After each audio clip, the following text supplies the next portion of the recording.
Lord प्रभु यीशु मसीह के नाम से आप सबको बधाई देकर स्वागत करता हूँ। प्रभु भला के आमीन।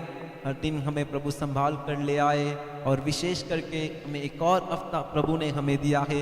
हम आज भी प्रभु के चरणों में गीत गाकर सर्वशक्तिमान परमेश्वर की महिमा करने जा रहे हैं। सर्वशक्तिमान परमेश्वर जो था, जो है, जो आने वाला है, वो हमारे बीच में उतर कर निश्चय बड़ा कार्य करेंगे।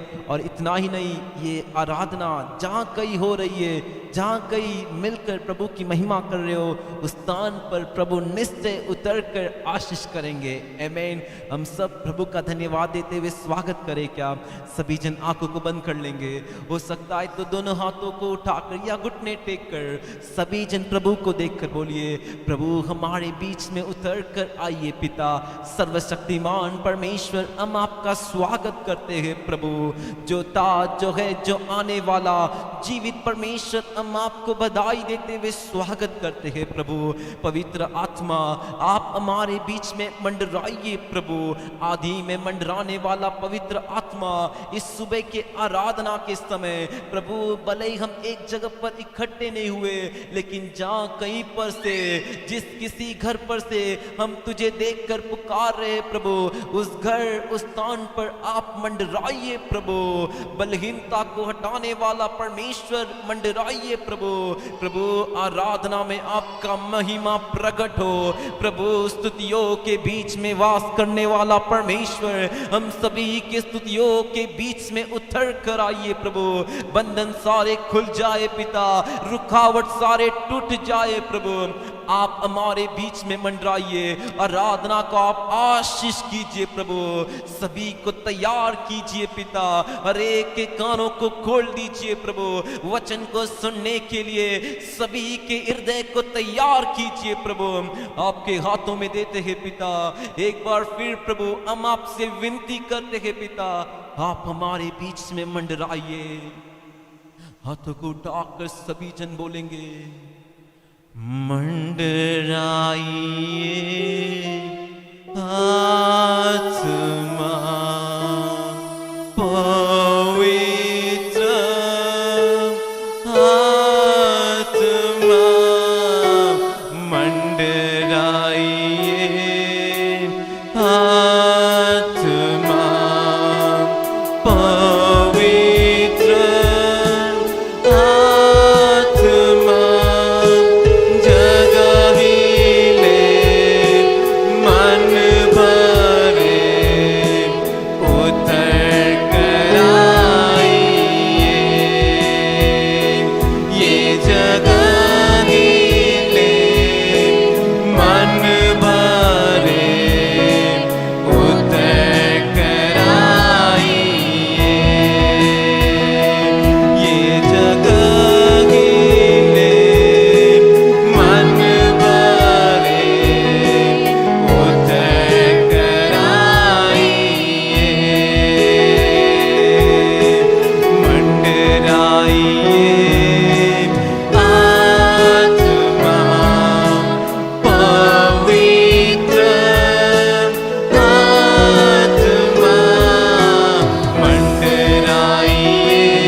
आत्मा, आपके हाथों में हमें देते हैं। प्रभु आप हमारे बीच में उतर कर आइए, आप हमारे बीच में मंडराइए। प्रभु आपके कार्य को प्रकट कीजिए। हम इसे आज देखना चाहते हैं सुबह के समय। यस, हाथों को उठाकर मांगिए। पवित्र आत्मा के बिना एक आराधना में नहीं चाहिए। पवित्र आत्मा हमारे घर पर मंडराए, नहीं तो जो आराधना हम कर रहे वो व्यर्थ है। हाथों को उठाकर बोलिए, पवित्र आत्मा हमारे बीच में मंडराइए, हमें शुद्ध कर कर तैयार कीजिए प्रभु। आपके हाथों में हमें देते हैं पिता, शुरुआत से लेकर अंत तक आप नियंत्रण कीजिए। आप बड़े, हम घटे प्रभु, तेरी महिमा हो। पिता पुत्र पवित्र आत्मा के नाम से मांगते अच्छे पिता, आमीन। Hallelujah, hallelujah, hallelujah. प्रभु यीशु मसीह की महिमा हो। एक और बार आप सभी को बधाई देकर स्वागत करता हूं। मैं विश्वास करता हूं आप सभी प्रभु में आनंदित कर कर, आमीन। दुख है, कष्ट है, वेदना है, लेकिन प्रभु में हमारे लिए जय है, प्रभु में हमारे लिए आनंद है, आमीन। हम सब मिलकर गीत गाकर प्रभु की महिमा करेंगे। स्तुति हो, हर दिन स्तुति हो, यीशु राजाओं के राजा की, इस धरती का रचने वाला वो मेरे हृदय में वास करता है, आमीन। हालेलुया। प्रभु की हम स्तुति करेंगे इस गीत के द्वारा। हर दिन हमें स्तुति करना है और करते रहेंगे, आमीन। हम सब मिलकर इस गीत को गाएंगे क्या? स्तुति हो, हर दिन स्तुति हो, यीशु राजाओं के राजा की। स्तुति हो, हर दिन स्तुति हो, यीशु राजाओं के राजा की। इस धरती का रचने वाला वो मेरे हृदय में वास करता। इस धरती का रचने वाला वो मेरे हृदय में वास करता। आनंद है, परमानंद है, ये स्वर्गीय भाग्य है। आनंद है, परमानंद है, ये स्वर्गीय भाग्य है।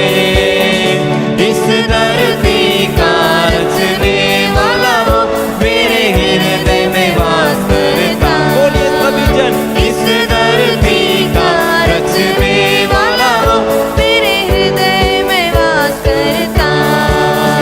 उसके आने का दिन मेरा हाथ पकड़कर अपने सीने से लगाएगा। उसके आने का दिन मेरा हाथ पकड़कर अपने सीने से लगाएगा।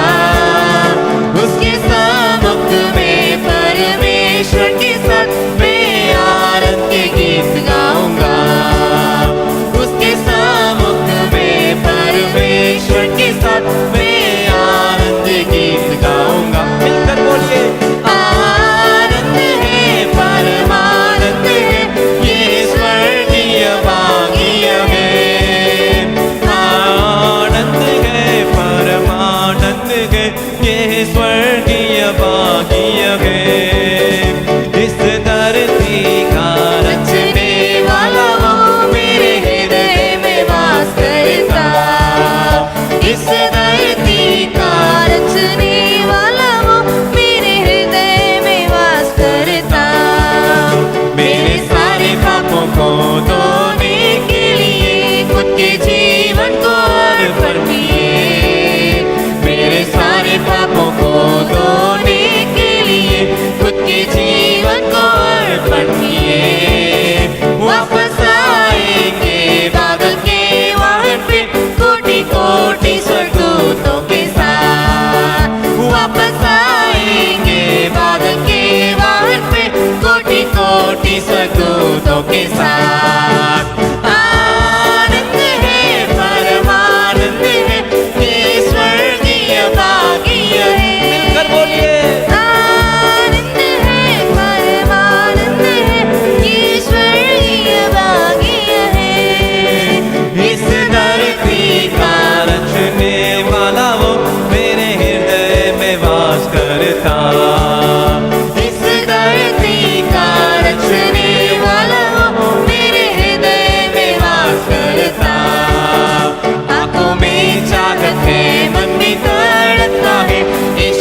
आंखों में चाहत है, मन भी तड़पता है यीशु तेरे आगमन के लिए।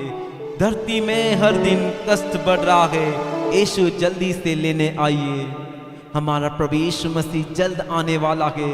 मैं विश्वास करता हूँ कि आप सभी के अंदर भी ये चाहत है कि यीशु जल्दी से आएंगे कर इस धरती पर कष्ट हर दिन बढ़ते जा रहा है, महामारी की खबरें हर दिन बदलते जा रही है, लेकिन हम सब के लिए एक आशा है, हमारे पिता यीशु मसीह जल्द आएंगे कर आमीन। तो विश्वास के साथ, आनंद के साथ, ताली बजाकर इस कवि को गाकर हम प्रभु की महिमा करेंगे। आंखों में चाहत है, मन भी तड़पता है यीशु तेरे आगमन के लिए। आंखों में चाहत है, मन भी तड़पता है यीशु तेरे आगमन के लिए। धरती में हर दिन कष्ट बढ़ रहा है, यीशु जल्दी से लेने आइए। धरती में हर दिन कष्ट बढ़ रहा है, यीशु जल्दी से लेने आइए। आनंद है, परमानंद है, ये स्वर्गीय भाग्य है। आनंद है, परमानंद है, ये स्वर्गीय भाग्य है।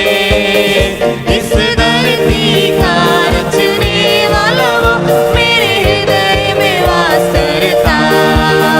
इस धरती का रचने वाला वो मेरे हृदय में वास करता। इस धरती का रचने वाला वो मेरे हृदय में वास करता। इस धरती का रचने वाला वो मेरे हृदय में वास करता। हालेलुया, हालेलुया, प्रभु की महिमा हो। हम एक और गीत गाकर प्रभु की महिमा करेंगे। ये गीत हम सबको मालूम है, हम सब ये हमारे जीवन में इस गीत को गाते गाते अंगीकार करेंगे। प्रभु का धन्यवाद करूंगा, उसकी संगति में सदा रहूंगा, साथ चलूंगा मैं जय जरूर पाऊंगा। आमीन, हालेलुया। इस धरती की राह पर, इस धरती के सफर पर हमारा सहायक एक ही है, हमारा परमेश्वर, जो हर घड़ी हमें कभी नहीं छोड़ता। आमीन। उसकी संगति में रहे तो सदा जय पाएंगे। आमीन, हालेलुया। यही गीत है, यही मिलकर गाएंगे और अंगीकार भी करेंगे। Thank you Lord. प्रभु का धन्यवाद करूंगा, उसके संगति में सदा रहूंगा, साथ चलूंगा मैं जय जय पाऊंगा, साथ चलूंगा मैं जय जय पाऊंगा। प्रभु का धन्यवाद करूंगा, प्रभु का धन्यवाद करूंगा, उसकी संगति में सदा रहूंगा, साथ चलूंगा मैं जय जय पाऊंगा, साथ चलूंगा मैं जय जय पाऊंगा। प्रभु का धन्यवाद करूंगा। ना देगी मुझे दुनिया कभी भी कोई सुख और शांति आराम, ना देगी मुझे दुनिया कभी भी कोई सुख और शांति आराम। मेरे यीशु के साथ अन्य संगति में सदा मिलती है खुशी मुझको, मेरे यीशु के साथ अन्य संगति में सदा मिलती है खुशी मुझको। प्रभु का धन्यवाद करूंगा, उसकी संगति में सदा रहूंगा, साथ चलूंगा मैं जय जय पाऊंगा, साथ चलूंगा मैं जय जय पाऊंगा। प्रभु का धन्यवाद करूंगा। मेरी जिंदगी की हर परेशानी में खुल जाता है आशा का द्वार, मेरी जिंदगी की हर परेशानी में खुल जाता है आशा का द्वार। कभी ना डरूंगा, कभी ना घटूंगा, चाहे जान भी देना पड़े। मिलकर बोलिए, कभी ना डरूंगा, कभी ना हटूंगा, चाहे जान भी देना पड़े। प्रभु का धन्यवाद करूंगा, उसकी संगति में सदा रहूंगा। साथ चलूंगा मैं जय जरूर पाऊंगा, साथ चलूंगा मैं जय जरूर पाऊंगा, प्रभु का धन्यवाद करूंगा। कितना अच्छा है वो, कितना धन्य है वो, यीशु ही मेरा जीवन का साथी। कितना अच्छा है वो, कितना धन्य है वो, यीशु ही मेरा जीवन का साथी। मेरी जरूरतों को पूरी करता है वो, कोई घटी नहीं मुझको। मिलकर मेरी जरूरतों को पूरी करता है वो, कोई घटी नहीं मुझको। प्रभु का धन्यवाद करूंगा, उसकी संगति में सदा रहूंगा। साथ चलूंगा मैं जय जरूर पाऊंगा, साथ चलूंगा मैं जय जरूर पाऊंगा, प्रभु का धन्यवाद करूंगा। मेरी आयु के दिन पग पग में सदा तेरी सेवा को पूरी करूंगा। मेरी आयु के दिन पग पग में सदा तेरी सेवा को पूरी करूंगा। एक बाती समान चलता रहूंगा, तेरी महिमा मेरी कामना। एक बाती समान चलता रहूंगा, तेरी महिमा मेरी कामना।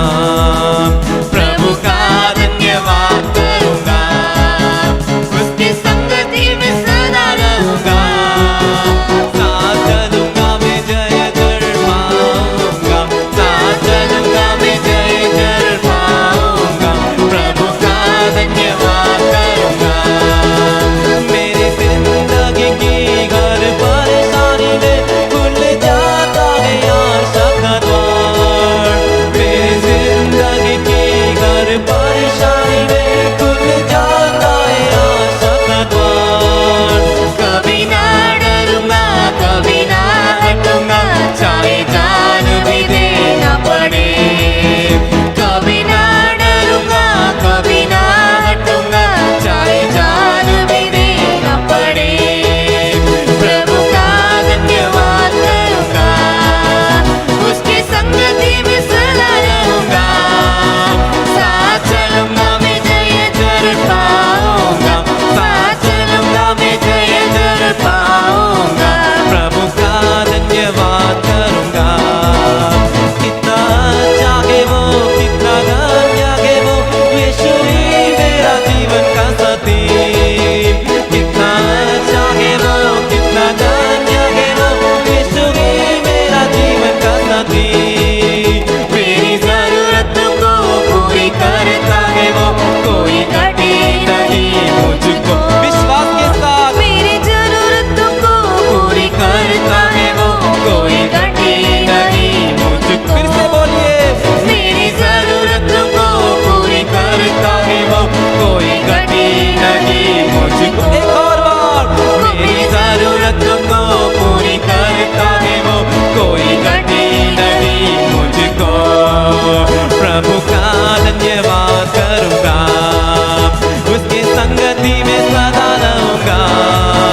साथ चलूंगा मैं जय जरूर पाऊंगा, साथ चलूंगा मैं जय जरूर पाऊंगा, प्रभु का धन्यवाद करूंगा, प्रभु का धन्यवाद करूंगा। उसकी संगति में सदा रहूंगा। साथ चलूंगा मैं जय जरूर पाऊंगा, साथ चलूंगा मैं जय जरूर पाऊंगा, प्रभु का धन्यवाद करूंगा, प्रभु का धन्यवाद करूंगा। उसकी संगति में सदा रहूंगा। साथ चलूंगा मैं जय जरूर पाऊंगा, साथ चलूंगा मैं जय जरूर पाऊंगा, प्रभु का धन्यवाद करूंगा। Praise the Lord, hallelujah। प्रभु की महिमा करेंगे इस सुबह के समय, प्रभु के नाम को ऊंचा उठाएंगे।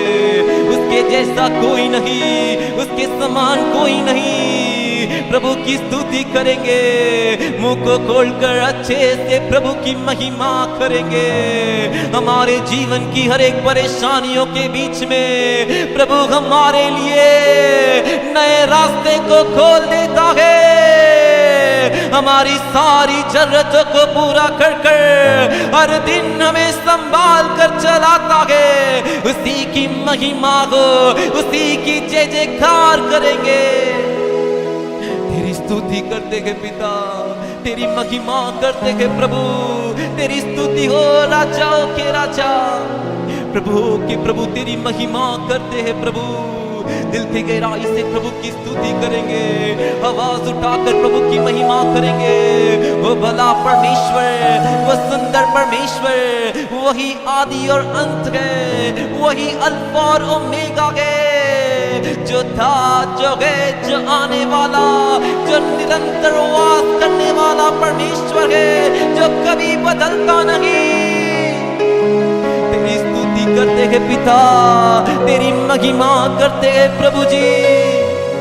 यीशु तेरी स्तुति करते हैं पिता, दिल के गहराई से हम तेरी महिमा करते हैं प्रभु। इस सुबह के समय तेरी स्तुति हो प्रभु यीशु, तेरी महिमा हो प्रभु यीशु।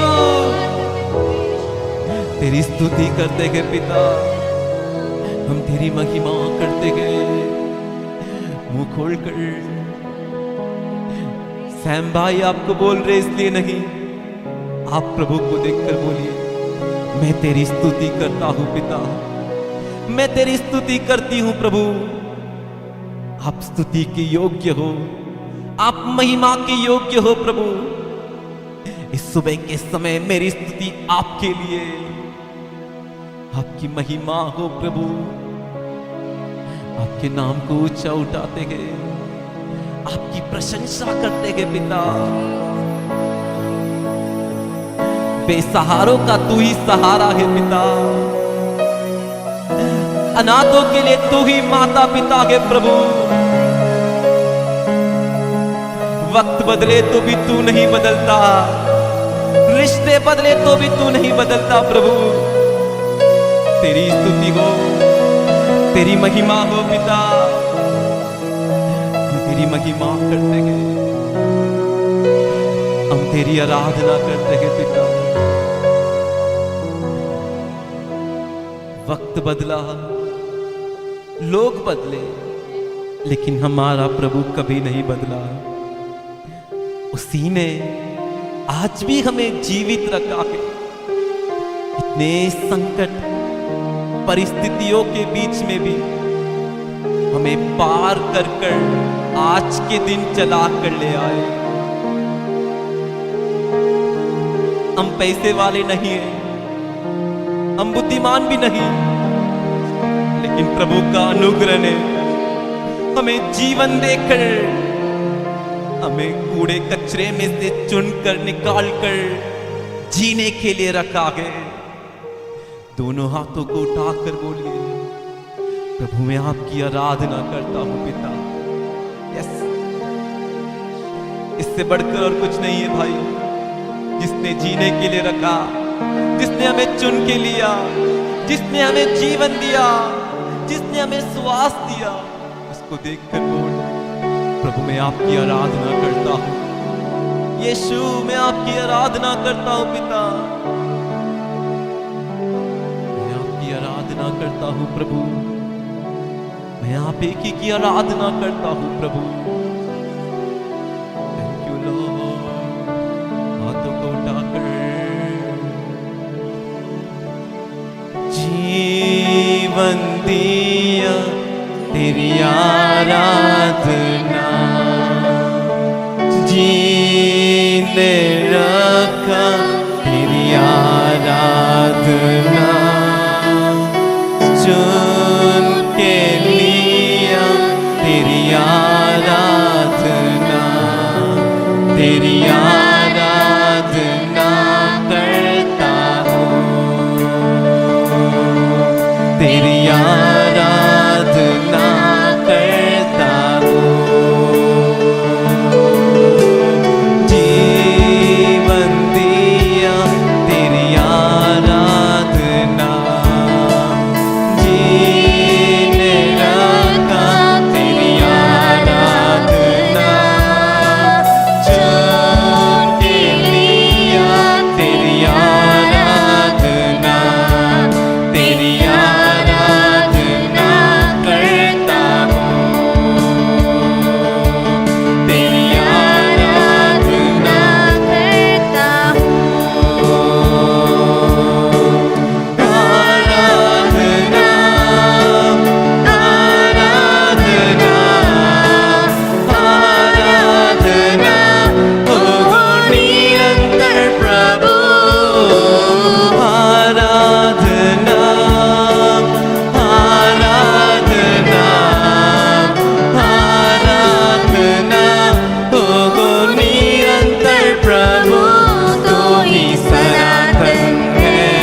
योग्य है, तेरी आराधना करो।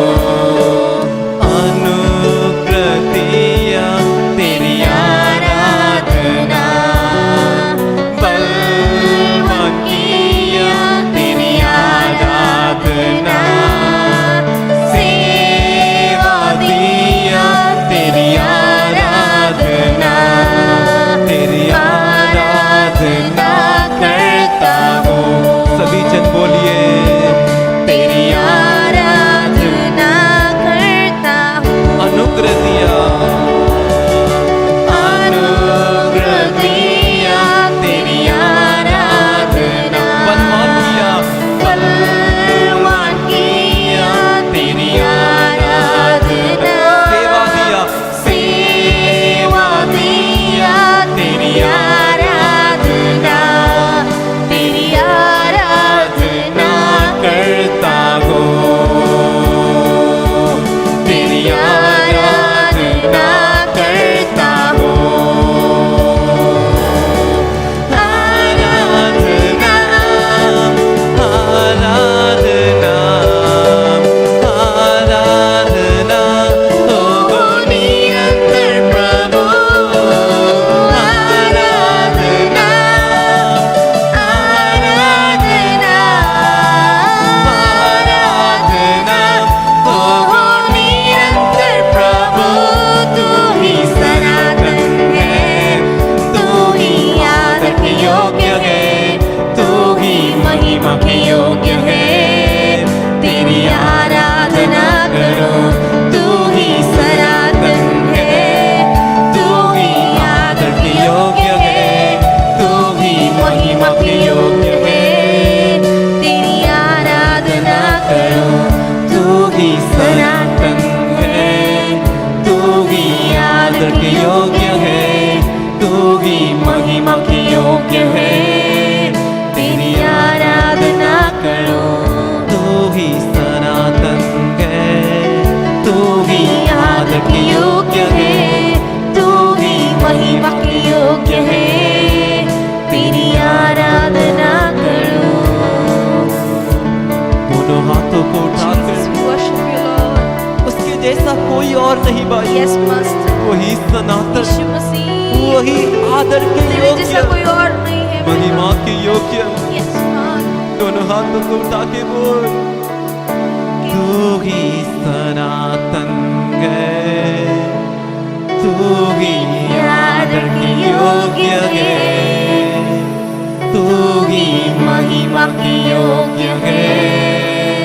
तेरी आराधना करो, तू ही सनातन है, तू ही आदर के योग्य है, तू ही महिमा के योग्य है। तेरी आराधना करो। तेरी आराधना करते हैं प्रभु। Jesus, yes. सभी जन प्रभु की आराधना करेंगे, कोई चुपचाप ना रहे। वो सनातन परमेश्वर, वो आदर के योग्य परमेश्वर है, उसकी आराधना करते रहेंगे। प्रभु हम तेरी आराधना करते हैं, हम तेरे नाम को ऊंचा उठाते हैं प्रभु, दिल की गहराई से। प्रभु हम तुझे देखकर, तेरी ओर हमारे हाथों को उठाकर हम तेरी आराधना करते हैं पिता, हम तेरी आराधना करते हैं यीशु। मेरे प्रिय भाइयों और बहनों, हमारा परमेश्वर पवित्र परमेश्वर है। आप और मैं जिसकी आराधना करते हैं वो पवित्र परमेश्वर है। उसने हमारे लिए क्रूस पर अपने पवित्र लहू को बहाया है। क्यों मालूम है क्या? तू और मैं पवित्र होने के लिए, तू और मैं शुद्ध होने के लिए, पापी तू और मैं प्रभु के लहू से धुलकर पवित्र होने के लिए। पाप हमारे जीवन में जब तक है वो हमें प्रभु से अलग रखता है, वो हमें प्रभु के सम्मुख जाने से रोक देता है। पाप एक दीवार बनकर तेरे और परमेश्वर के बीच में खड़ा रहता है। तू चाहे कितना भी आराधना कर ले, कितना भी स्तुति कर ले, पाप के साथ तू इसे करेगा तो उसका कोई फल नहीं। आराधना कितना भी तू कर ले पूरे मन से, पाप के साथ करने से इसका कोई मतलब नहीं। इस सुबह के समय प्रभु को देखकर बोल, प्रभु मैं आपके चरणों में आता हूं, एक बार फिर मुझे धोकर शुद्ध कीजिए, मुझे पवित्र कीजिए। मेरा आराधना ग्रहण होना चाहिए प्रभु, मेरा आराधना आप स्वीकार करना चाहिए, मेरा आराधना करना आपको पसंद आना चाहिए प्रभु। मेरे पापों को मैं मान लेता हूं, प्लीज कोई चुपचाप मत रहिए। मैंने पाप नहीं किया करके तू अपने आप को धोखा मत दे। प्रभु का वचन है ये, प्रभु के सामने अंगीकार कर, प्रभु मेरे पापों से धोकर मुझे शुद्ध कीजिए, मुझे पवित्र कीजिए प्रभु। मैं आपके चरणों में आता हूं पिता, मैं आपके पांवों तले आता हूं पिता, मुझे धोकर शुद्ध कीजिए, मुझे धोकर पवित्र कीजिए, आपके जैसा मुझे बनाइए।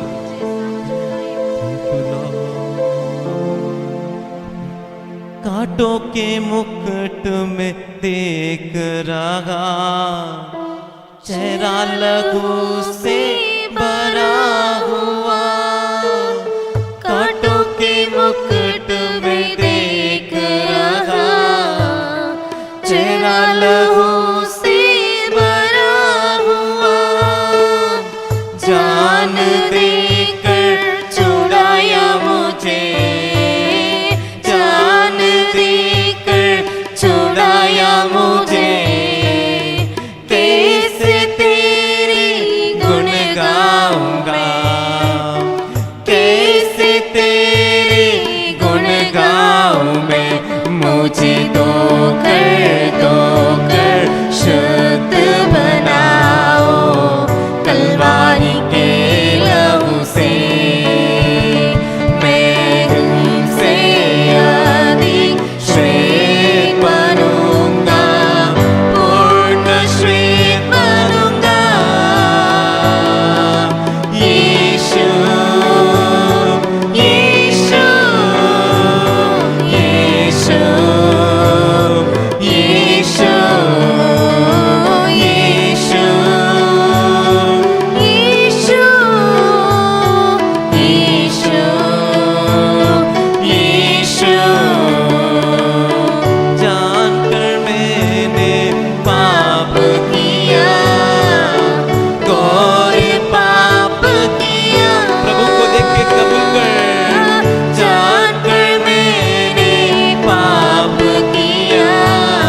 आपके चरणों में आया हूं पिता।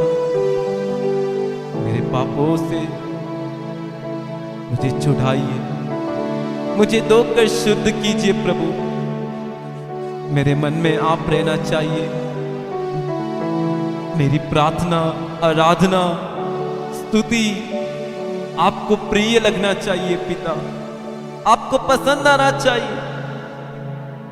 इसके लिए मुझे पवित्र कीजिए, मुझे धोकर शुद्ध कीजिए प्रभु।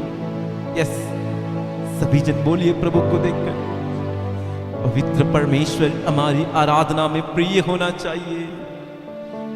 पवित्रता के साथी वो रहना चाहिए। इस सुबह के समय प्रभु तेरे हाथों में हमें समर्पण करते हैं पिता। हमें पवित्र कीजिए, हमें शुद्ध कीजिए आपके लहू से धोकर। कलवारी क्रूस पर आपने जो हमारे लिए दुख सहा, कांटों के मुकुट को सहकर, लहू को बहाकर, उसी लहू से धोकर हमें शुद्ध कीजिए, पवित्र कीजिए। हमारी जिंदगी को, आत्मा, प्राण, शरीर को इसीलिए समर्पण करते हैं पिता। पवित्र कीजिए, आपकी इच्छा के अनुसार चलाइए, आपके हाथों में देते हैं पिता।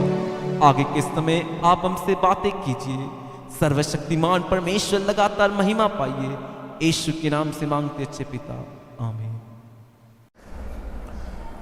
Praise the Lord. Praise the Lord. கர்த்தருடைய பரிசுத்த நாமத்துக்கு மகிமை உண்டாகட்டும். परमेश्वर के पवित्र नाम की महिमा हो। சீக்கிரமாய் வரப்போகிற இயேசு கிறிஸ்துவின் விலையேறப்பெற்ற நாமத்தினாலே உங்களை வாழ்த்துகிறேன், வரவேற்கிறேன்। जल्दी से आने वाले हमारे प्रभु यीशु मसीह के बहुमूल्य नाम से आप सभी को बधाई देकर स्वागत करता हूँ। கர்த்தர் உங்களை ஆசீர்வதிப்பாராக। परमेश्वर आप सभी को आशीष करेंगे। கடந்த சில நாட்களாகவே நீதிமொழிகள் 14வது அதிகாரம் 32வது வசனத்தை நாம் தியானித்து வருகிறோம்। पिछले कुछ दिनों से नीति वचन के 14वें अध्याय के 32वें वचन को हम ध्यान करते हुए आ रहे हैं। துன்மார்க்கன் தன் துன்மார்க்கத்திலே வாரிக்கொள்ளப்படுகிறான்। दुष्ट मनुष्य बुराई करता हुआ नष्ट हो जाता है, நீதிமானுடைய மரணத்திலும் நம்பிக்கை உண்டு। परंतु धर्मी के मृत्यु के समय भी भरोसा है। வேதம் சொல்லுகிறது, वचन कहता है ஒரு நீதிமான் நம்பிக்கையோடே மரிக்கிறான்। एक धर्मी व्यक्ति भरोसे के साथ मरता है। வேதம் சொல்லுகிறது, கர்த்தருடைய பரிசுத்தவான்களுடைய மரணம் கர்த்தருடைய பார்வைக்கு அருமையாயிருக்கிறது। वचन कहता है परमेश्वर के पवित्र भक्तों की मृत्यु परमेश्वर की दृष्टि में अनमोल है कर कर। இரண்டாவதாக நாம் பார்த்தோம், दूसरा हमने देखा கர்த்தருக்குள் மரிக்கிறவர்கள் பாக்கியவான்கள்।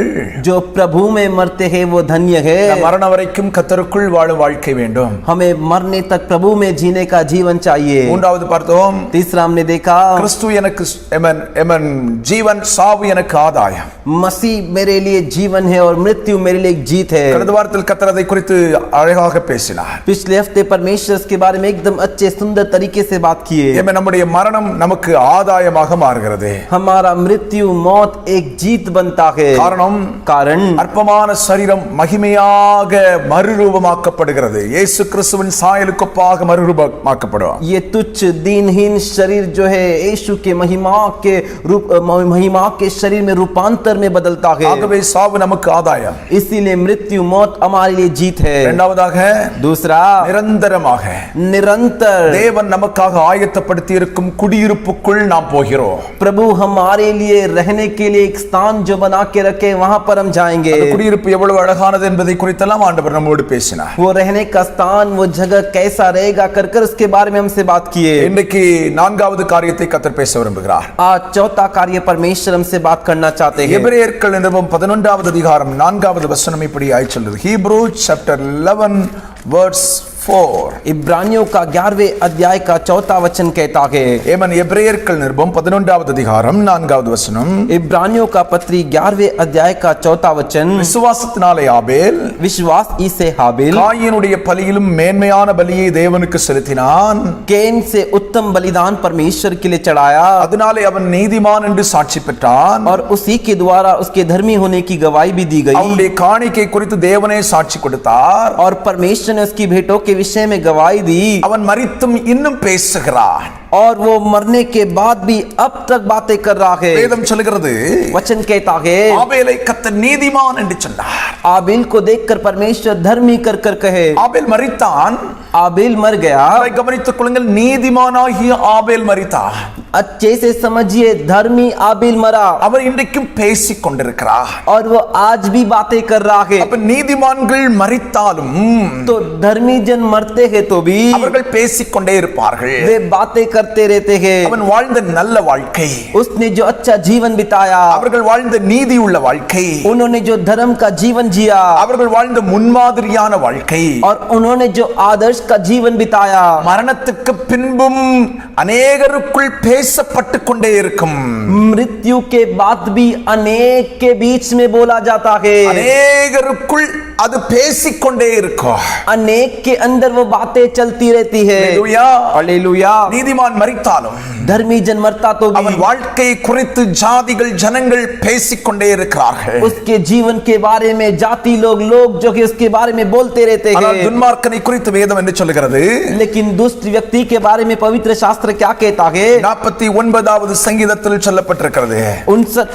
49वें भजन संगीता में कहा गया है। 11 முதல் கீழே உள்ள வசனங்கள் சொல்கிறது, 11वें से लेकर नीचे दिए वचन में कहा गया है, தங்கள் வீடுகள் நித்திய காலமாகவும் उनका घर सदा रहेगा, தங்கள் வாசஸ்தலங்கள் தலைமுறை தலைமுறையாகவும் இருக்கும் என்பது அவர்கள் உள்ளத்தின் அபிப்பிராயம். और उनके निवास पीढ़ी से पीढ़ी तक बने रहेंगे कर उनकी मन ही मन सोचते हैं। அவர்கள் நாமங்களை தங்கள் நிலங்களுக்கு தரிக்கிறார்கள். वो उनके नाम जो है उनकी जगह को ठहराते हैं। ஆகிலும் கனம் பொருந்தி இருக்கிற மனுஷன் நிலைத்திருக்கிறதில்லை, அழிந்து போகும் மிருகங்களுக்கு ஒப்பாயிருக்கிறான். परंतु मनुष्य प्रतिष्ठा पाकर भी स्थिर नहीं रहता, वो पशुओं के समान होता है जो मर मिटते हैं। துன்மார்க்கரை குறித்து ஆண்டவர் சொல்கிறார், दुष्ट व्यक्ति के बारे में परमेश्वर कह रहे அவன் हैं, உயிரோடு இருக்கும்போது தன்னுடைய பெயரை நிலங்களுக்கு தரிப்பித்தாலும் वो जब जीवित रहता है वो समय अपनी भूमि के लिए नाम भी लगाता होगा। அவன் மரித்து ஏமன் அழிந்து போகும் மிருகங்களுக்கு ஒப்பாக போய் விடுகிறார். वो मरकर नाश होने वाले पशु के समान बन जाता है। வேதம் சொல்கிறது, ஆட்டு மந்தையை போல பாதாளத்தில் கிடத்தப்படுகிறார்கள்.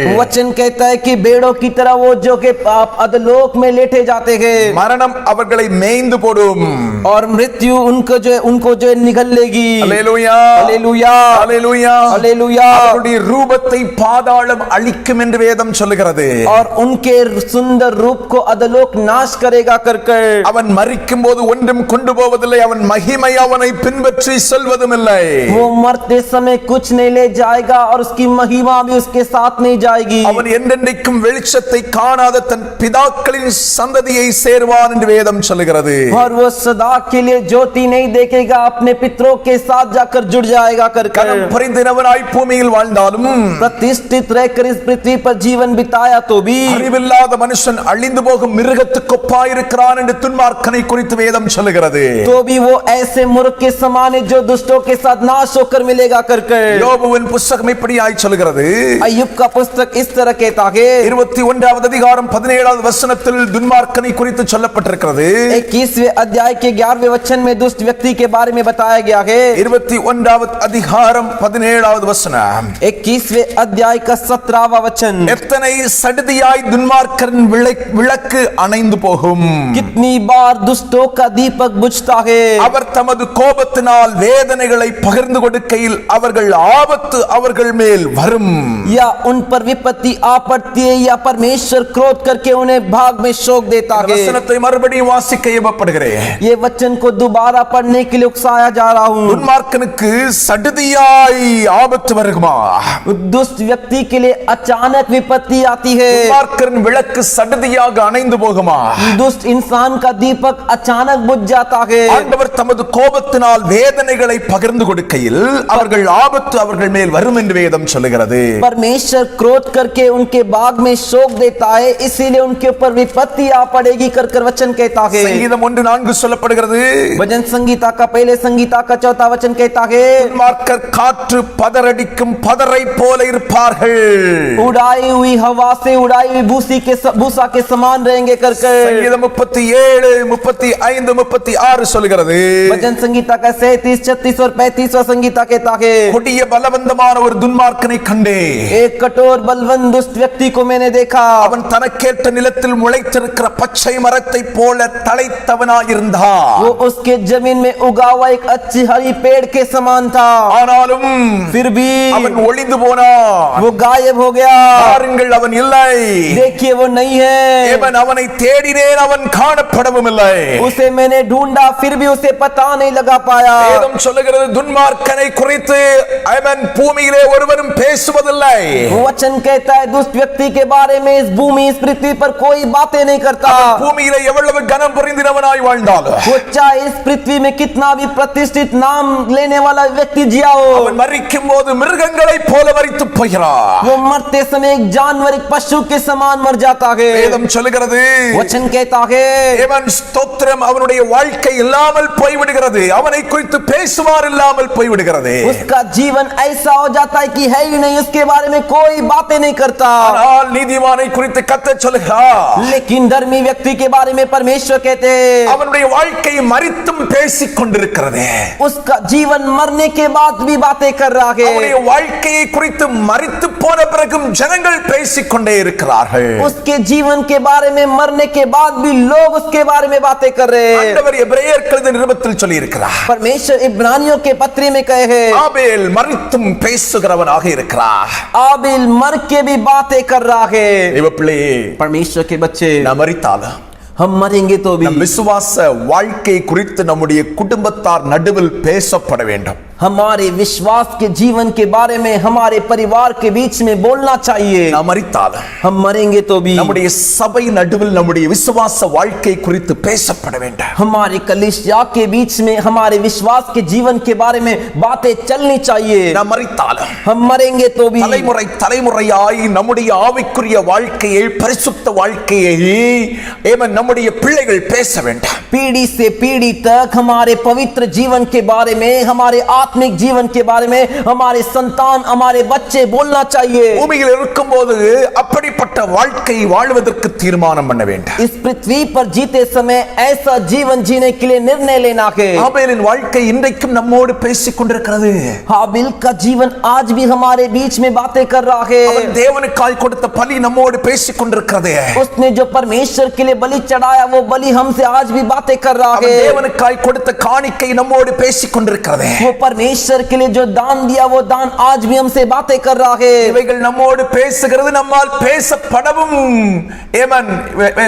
பேசப்படவும் கூடுகிறது. ये हमारे बीच में बातें किया जा रहा है और हमारे द्वारा बोला भी जा रहा है। கிறிஸ்தவன் மரிக்கும்போது मसीह व्यक्ति मरते समय இந்த வரக்கூடிய சந்ததிக்கு நல்ல ஒரு அடையாளத்தை வைத்து போக வேண்டும். ये आने वाले पीढ़ी संतान के लिए एक अच्छी निशानी रखकर जानी चाहिए। நீயும் நானும் மரிக்கும்போது तू और मैं मरते समय உன் சந்ததிக்கும் என் சந்ததிக்கும் நல்ல ஒரு அடையாளத்தை வைத்துக் கொண்டு மரிக்க வேண்டும். तेरे संतान और मेरे संतान के एक अच्छी निशानी छोड़ जानी है। ஆண்டவர் ஆபேலை குறித்து சாட்சி சொல்றாரு. परमेश्वर आबिल के बारे में गवाही दे रहे। அவன் கொண்டு வந்த பலியை குறித்து ஆண்டவர் சொல்லுகிறார். वो जो बलि लेकर आया उसके बारे में परमेश्वर कह रहे। தேவன் ஸ்தோத்திரம், ஆண்டவர் சொல்றாரு, परमेश्वर कह रहे அவன் தலையீற்றுகளில் முதன்மையான பலியை கொண்டு வருகிறார். अपने बेड़ों में से पहिलोटों में से कुछ को लेकर आ रहा है। ஆதியாகமத்தின் புத்தகத்தை திருப்பிக் கொள்ளுங்கள்.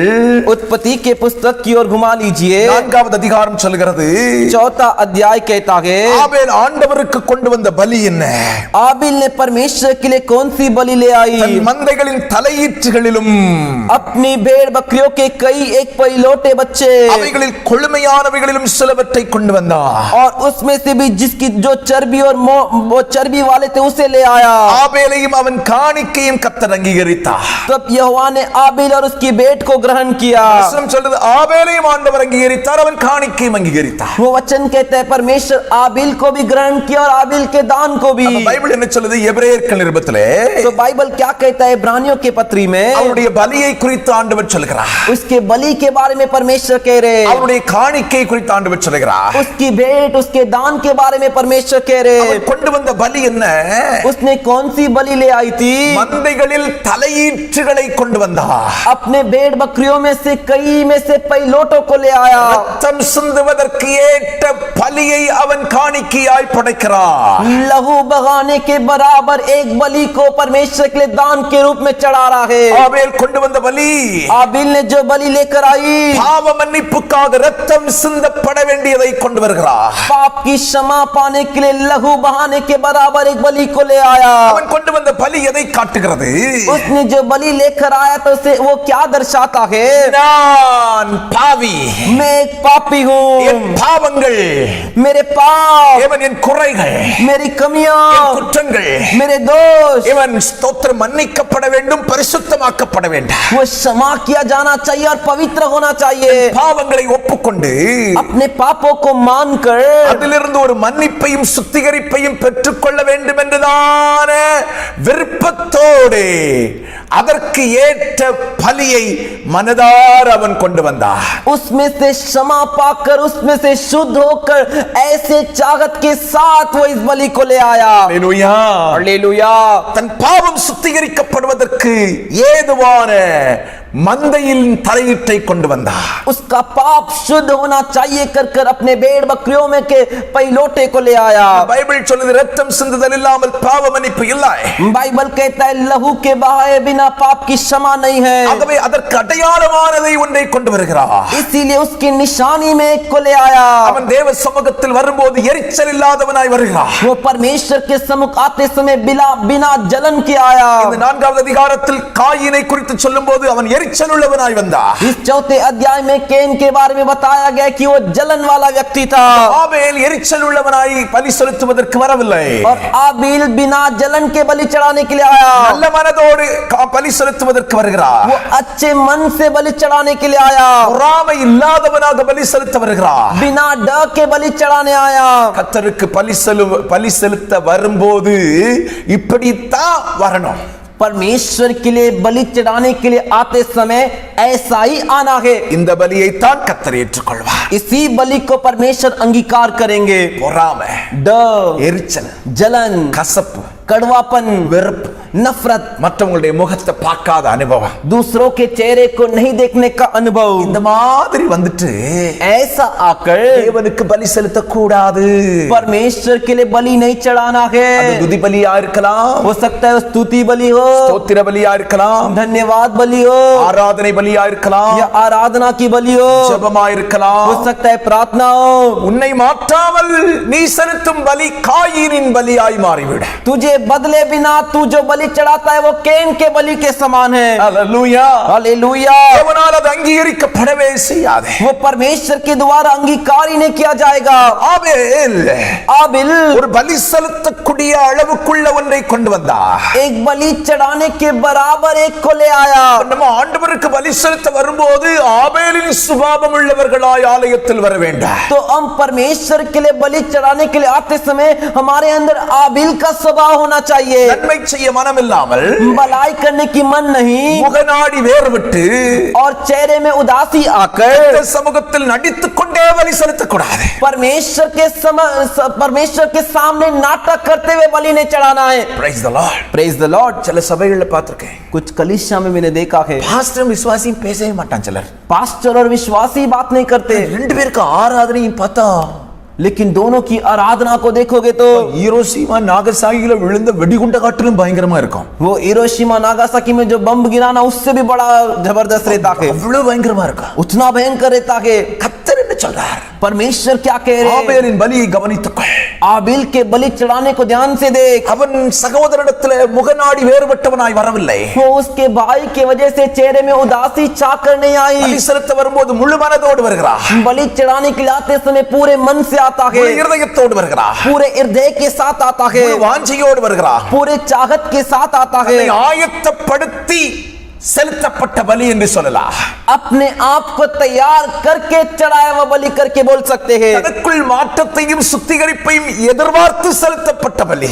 अपने अंदर एक बदलाव और एक शुद्धिकरण चाहिए, इस उम्मीद के साथ चढ़ाया हुआ बलि है. ஆண்டவருக்கு துதி பலி செலுத்துறியே, तू परमेश्वर के स्तुति बलि चढ़ाता है, ஆராதனை பலி செலுத்துறியே, ஸ்தோத்திர பலி செலுத்துறியே, आराधना बलि चढ़ाता है, धन्यवाद बलि चढ़ाता है. உனக்குள் ஒரு மாற்றத்தையும் சுத்திகரிப்பையும் எதிர்பார்த்து அதை செலுத்துகிறாயா அல்லது கடமைக்காக செலுத்துகிறாயா? तेरे अंदर एक बदलाव और एक शुद्धकरण की उम्मीद करके ऐसा करता है या नाम के लिए करता है? தனக்குள் ஒரு மாற்றத்தையும் சுத்திகரிப்பையும் எதிர்பார்த்து செலுத்துகிறவனா இருக்க வேண்டாம். अपने अंदर एक बदलाव और एक शुद्धिकरण के लिए उम्मीद कर कर इसे करना है. இப்படிப்பட்ட பலி செலுத்தி வாழுகிறவன் தான் மரித்தாலும் பேசப்படுவான். ऐसे बलि चढ़ाकर जो जीवन जीता है वही मरने के बाद भी उसके बारे में बातें किया जाएगा. அவன் தான் மரித்தாலும் பேசிக்கொண்டே இருப்பான். वही मरने के बाद भी बातें करते रहेगा. நம்முடைய வாழ்க்கை எப்படி இருக்கிறது? आज हमारा जीवन कैसा है? ஜெபிக்க போகும்போது சுத்த மனசாட்சியோட ஜெபிக்க போறோமா? प्रार्थना करने के लिए जाते समय शुद्ध मन के साथ हम जाते हैं क्या? சிலர் ஜெபிக்கிறதே कुछ लोग प्रार्थना करते हैं, அவன் பிள்ளையோட என் பிள்ளை நல்லா இருக்கணும், उनके बच्चे से मेरा बच्चा अच्छा रहना चाहिए, நீ உருப்படவே மாட்ட, तू सुधरेगा ही नहीं. அப்படி ஜெபிக்கவே செய்யாத. ऐसा कभी प्रार्थना मत कर. அவங்களோட நான் நல்லா இருக்கணும். उनसे भी मैं अच्छा रहना चाहिए. Praise the Lord. Praise the Lord. அவங்களோட எனக்கு அதெல்லாம் நிறைய வேணும். उनसे भी ज्यादा मुझे ये सब चाहिए. என்னைக்காவது ஒரு ஆவிக்குரிய வாழ்க்கையில அப்படி கேட்டிருக்கிறியா? किसी दिन तूने आत्मिक जीवन के बारे में ऐसा पूछा है क्या? அவங்கள விட நல்ல ஜெபிக்கணும், उनसे भी अधिक प्रार्थना करना है, அவங்கள நான் கர்த்தருக்காக பயங்கரமா பயன்படணும், उनसे भी अधिक परमेश्वर के लिए उपयोग किया जाना है. இது கேட்க மாட்டாங்க. ये नहीं मांगेंगे. அவங்களோட எனக்கு பெரிய வீடு, उनसे भी बड़ा घर, அவங்களோட என் பிள்ளை நல்லா படிச்சு ஃபர்ஸ்ட் ரேங்க் வாங்கி அந்த போஸ்ட்ல வந்துடணும், उनसे भी मेरा बच्चा, उनके बच्चे से मेरा बच्चा अच्छा पढ़कर पहला पोस्ट में आ जाना चाहिए. யாரையும் கம்பேர் பண்ணி ஜெபிக்காத, வாழவே செய்யாத. किसी के साथ अपनी तुलना करके जीवन मत जी और प्रार्थना मत कर. மற்றவருடைய வளர்ச்சியை நீ சந்தோஷமா ஏற்றுக்கொண்டா நீ வாழ்ந்திருப்ப. दूसरों की बढ़ोतरी को तू आनंद से स्वीकार करेगा तो तू खुशी के साथ जिएगा. மற்றவர்கள் வளர்கிறத பார்த்து அவங்கள வாழ்த்துங்க, மனதார வாழ்த்துங்க. दूसरे बढ़ रहे उसे देखकर पूरे मन से उनको बधाई दीजिए. மற்றவருடைய நன்மையை கண்டு சந்தோஷப்படுங்க. दूसरों की भलाइयों को देखकर आनंद महसूस कीजिए. மற்றவர்களுக்கு உண்டாகும் தீமை, ஆபத்து இவைகளை பார்த்து ஏமன் மனஸ்தாபப்படுங்க. दूसरों के लिए जो बुराई, जो हानि होती है उसे देखकर मन में पछताइए. அதுக்காக நடிக்காத. उसके लिए तू नाटक मत कर. Praise the Lord. Praise the Lord. Hallelujah. Hallelujah. இதுதான் ஆபேலின் பலிக்கும் காயினின் பலிக்கும் உள்ள வித்தியாசம். यही आबिल के बलि और कैन के बलि का फर्क है. ஆபேலின் வாழ்க்கை நினைக்கும் போது आबिल के जीवन को स्मरण करते हैं तो இன்னைக்கும் நமக்குள்ளால ஒரு விசுவாசத்துக்கு ஏதுவான உற்சாகம் உண்டாகிறது. आज भी हमारे जीवन में एक विश्वास के योग्य एक उत्साह हमारे अंदर होता है. அதுதான் ஆபேல் இன்றைக்கும் பேசிக் கொண்டிருக்கிறார் என்பதன் அடையாளம். वही आबिल आज भी बातें कर रहा है, कर निशानी है. ஆபேல் வாய் திறந்து பேசல, आबिल मुंह खोल के बात नहीं कर रहा, அவருடைய வாழ்க்கையை நினைக்கும் போது, लेकिन उनके जीवन को स्मरण करते அவருடைய समय, வாழ்க்கையை படிக்கும் போது, उनके जीवन को पढ़ते समय நம்முடைய வாழ்க்கையில் விசுவாசத்தில் ஒரு மாற்றத்தை உருவாக்குவதற்கு ஏதுவாக அது வந்து நம்மள உந்தி தள்ளுது பாருங்க. हमारे जीवन में विश्वास में एक बदलाव लाने के लिए जो हमें वो जो है आगे की ओर खींचता है. தான் கர்த்தர் சொல்கிறார், ஆபேல் மரித்தும் பேசிக் கொண்டிருக்கிறார். वही परमेश्वर कह रहे आबिल मर के भी बात कर रहा है. வாழ்க்கை இன்றைக்கும் अनेகரை மாற்றிக் கொண்டிருக்கிறது. उसका जीवन आज भी अनेक को बदल रहा है. அவர் எபிரேயர் எழுதின நிருபம் 11வது அதிகாரத்துல நம்ம வாசித்தோம். तो इब्रानियों के 11वें अध्याय में हमने पढ़ा ஆபேல் இன்றைக்கும் மரித்தும் பேசிக் கொண்டிருக்கிறார். आबिल आज भी मर कर बातें कर रहा है. ஹalleluya. हालेलुया. அதுக்கு ஆண்டவர் சொன்ன ரெண்டு காரியத்தை தான் நம்ம அதுல தியானிக்கிறோம். उसमें परमेश्वर ने कहे दो कार्य को हमने ध्यान किया. ஒன்று அவனுடைய காணிக்கை, पहला उसका दिया हुआ दान. அவனுடைய பலி, காயினுடைய பலியிலும் மேன்மையான பலியை தேவனுக்கு செலுத்தினார். पहला उसका बलि, कैन के बलि से भी उसने जो है उत्तम बलि चढ़ाई. ஆகவே தான் அவன் நீதிமான் என்று சாட்சி பெற்றான். அவன் இன்றைக்கும் பேசிக் கொண்டிருக்கிறார். इसीलिए वो धर्मी करके गवाही पाया और आज के दिन भी बातें कर रहा है. இரண்டாவது கர்த்தர் சொல்கிறார், दूसरा परमेश्वर कह रहे हैं காணிக்கை குறித்து கர்த்தரே சாட்சி கொடுத்தார். கொடுத்தார். और उसके भेंट के बारे में, उसने दिए दान के बारे में परमेश्वर स्वयं गवाही दिए. அவன் செலுத்தினதான காணிக்கை நீதிமானுக்கு ஒத்த காணிக்கையா இருந்தது. उसने जो दान दिया, जो भेंट चढ़ाई, वो धर्मी व्यक्ति के बराबर थी. ஆதியாகமம் 4வது அதிகாரம் 4வது வசனத்துக்கு நேராக திருப்பிக் கொள்வோம். अभी हम उत्पत्ति के किताब के 4थे अध्याय के 4थे वचन की ओर घुमा लेंगे. ஆபேல் தன் மந்தையின் தலையீற்றுகளிலும் அவைகளில் கொழுமையானவைகளும் சிலவற்றை கொண்டு வந்தார். आबील जो अपने भेड़ बकरियों के पहिलौठों में से, उनमें से भी जो चर्बी वाले, उन्हें ले आया. ஆபேலையும் அவன் காணிக்கையும் கர்த்தர் அங்கீகரித்தார். आबील और उसकी भेंट को तो परमेश्वर ग्रहण किए. ஆபேல் கொண்டு வந்த காணிக்கை என்னது? तो आबील ने क्या दान लेकर आया? தலையீற்றுகளில் முதன்மையானது, கொழுமையானது. पहिलौठे बच्चे भेड़ बकरियों में से जो एकदम अच्छे और चर्बी वाले. நல்ல கவனிங்க, தலையீற்றுகளில் முதன்மையானது, கொழுமையானது. भेड़ बकरियों के कई पहिलौठे बच्चे और एकदम चर्बी वाले. முதல் தரமானது, ஃபர்ஸ்ட் குவாலிட்டி. तो पहले किस्म का फर्स्ट क्वालिटी. அப்ப அவனுடைய மந்தைகளில் முதல் தரமானதை ஏவன் ஆண்டவருக்கு படைக்கிறான். तो वो अपनी भेड़ बकरियों में से जो पहले किस्म के, जो बहुत फर्स्ट क्वालिटी के, उसे परमेश्वर के लिए देता है. Praise the Lord. Praise the Lord. மந்தைகள் எல்லாம் அப்படியே கொண்டு விடுறான். भेड़ बकरियों को वहां जाकर छोड़ा. கர்த்தருக்காக கொடுக்கணும். परमेश्वर के लिए देना है. இருந்ததுல கொழுமையானது எது? उसमें से सबसे चर्बी वाला कौन सा है? இருந்ததுல நல்ல அழகா இருக்கிறது எது? उसमें से सबसे अच्छा सुंदर कौन सा है? பெருசா இருக்கிறது எது? बड़ा कौन सा है? தரன்னு இழுத்து வந்தான். उसे पकड़ के घर घर खींच के आया. இது வித்தா நிறைய விலை கிடைக்கும் தான். उसे बेचेंगे तो बहुत ज्यादा पैसे मिलेगा. ஆனா அதத்தான் ஆண்டவருக்கு கொடுக்கணும். लेकिन उसे ही परमेश्वर को देना है. ஆமென். आमीन. எத்தனை பேர் இன்னைக்கு நம்ம அதை செய்றோம்? आज हम में से कितने लोग ऐसा करते हैं? சம்பளம் வந்த உடனே पगार आते ही முதல்ல கர்த்தருக்குரியதை எடுத்து வைக்கிறோமா? पहला परमेश्वर का जो है उसे निकाल कर रखते हैं क्या? முதல்ல கர்த்தருக்குரியதை எடுத்து வச்சுக்கிட்டு ரெண்டாவது நம்ம யூஸ் பண்றோமா? पहला परमेश्वर का जो है उसे निकाल कर रखकर दूसरा हम इस्तेमाल करते हैं क्या? எல்லாம் யூஸ் பண்ணிட்டு சுட்டா பிட்டா எது கிடக்குதோ அதை ஆலயத்துக்கு கொண்டு வர்றோமா? नहीं तो सब इस्तेमाल करने के बाद जो भी छुट्टा बचा है उसे चर्च में लेके आते हैं क्या? ஆபேல் நீதிமான், மரித்தும் பேசுகிறான். आबिल धर्मी व्यक्ति हो, मरने के बाद भी उसके बारे में बातें किया जा रहा வாழ்க்கை है. அப்படி இருக்கணும்னு தான் கர்த்தர் இன்னைக்கு பேசிக் கொண்டிருக்கிறார். तेरा जीवन भी ऐसा रहना चाहिए करके परमेश्वर आज बातें कर रहे हैं. Praise the Lord. Praise the Lord. Hallelujah. Hallelujah. அப்ப ஆபேல் முதல் தரமானதை, கொழுமையானதை முதல்ல அப்படியே எடுத்து வச்சிட்டான். तो आबिल पहले किस्म का एकदम बेस्ट क्वालिटी का जो पहिलौठा और चर्बी वाला तो उसे निकाल के अलग रख दिया. இது எதை காட்டுகிறது தெரியுமா? ये किसे बताता है मालूम है क्या? தேவனுக்கு கொடுக்கும் காணிக்கையின் முக்கியத்துவத்தை கொடுக்கிறது. ये காட்டுகிறது. ये परमेश्वर के लिए दिए जाने वाले दान के बारे में मुख्यता बताता है. Praise the Lord. Praise the Lord. காணிக்கை கொடுப்பதை விட दान देने से बढ़कर கொடுக்கும் எண்ணத்தை தான் கர்த்தர் கவனிக்கிறார். देने वाले सोच और विचार को ही परमेश्वर देखते हैं. எனக்கு முதல் தரமானதை கொடுக்கறானா? मेरे को पहले किस्म का दे रहा है क्या? எனக்கு முதல் இடம் கொடுக்கறானா இல்ல இரண்டாவது இடம் கொடுக்கறானா? मेरे को पहला स्थान दे रहा है या दूसरा स्थान दे रहा है? Praise the Lord. Praise the Lord. Hallelujah. Hallelujah. என் கட்டளை ஆகவே கொடுக்கறானா? मेरा आज्ञा है इसीलिए वो दे रहा है क्या?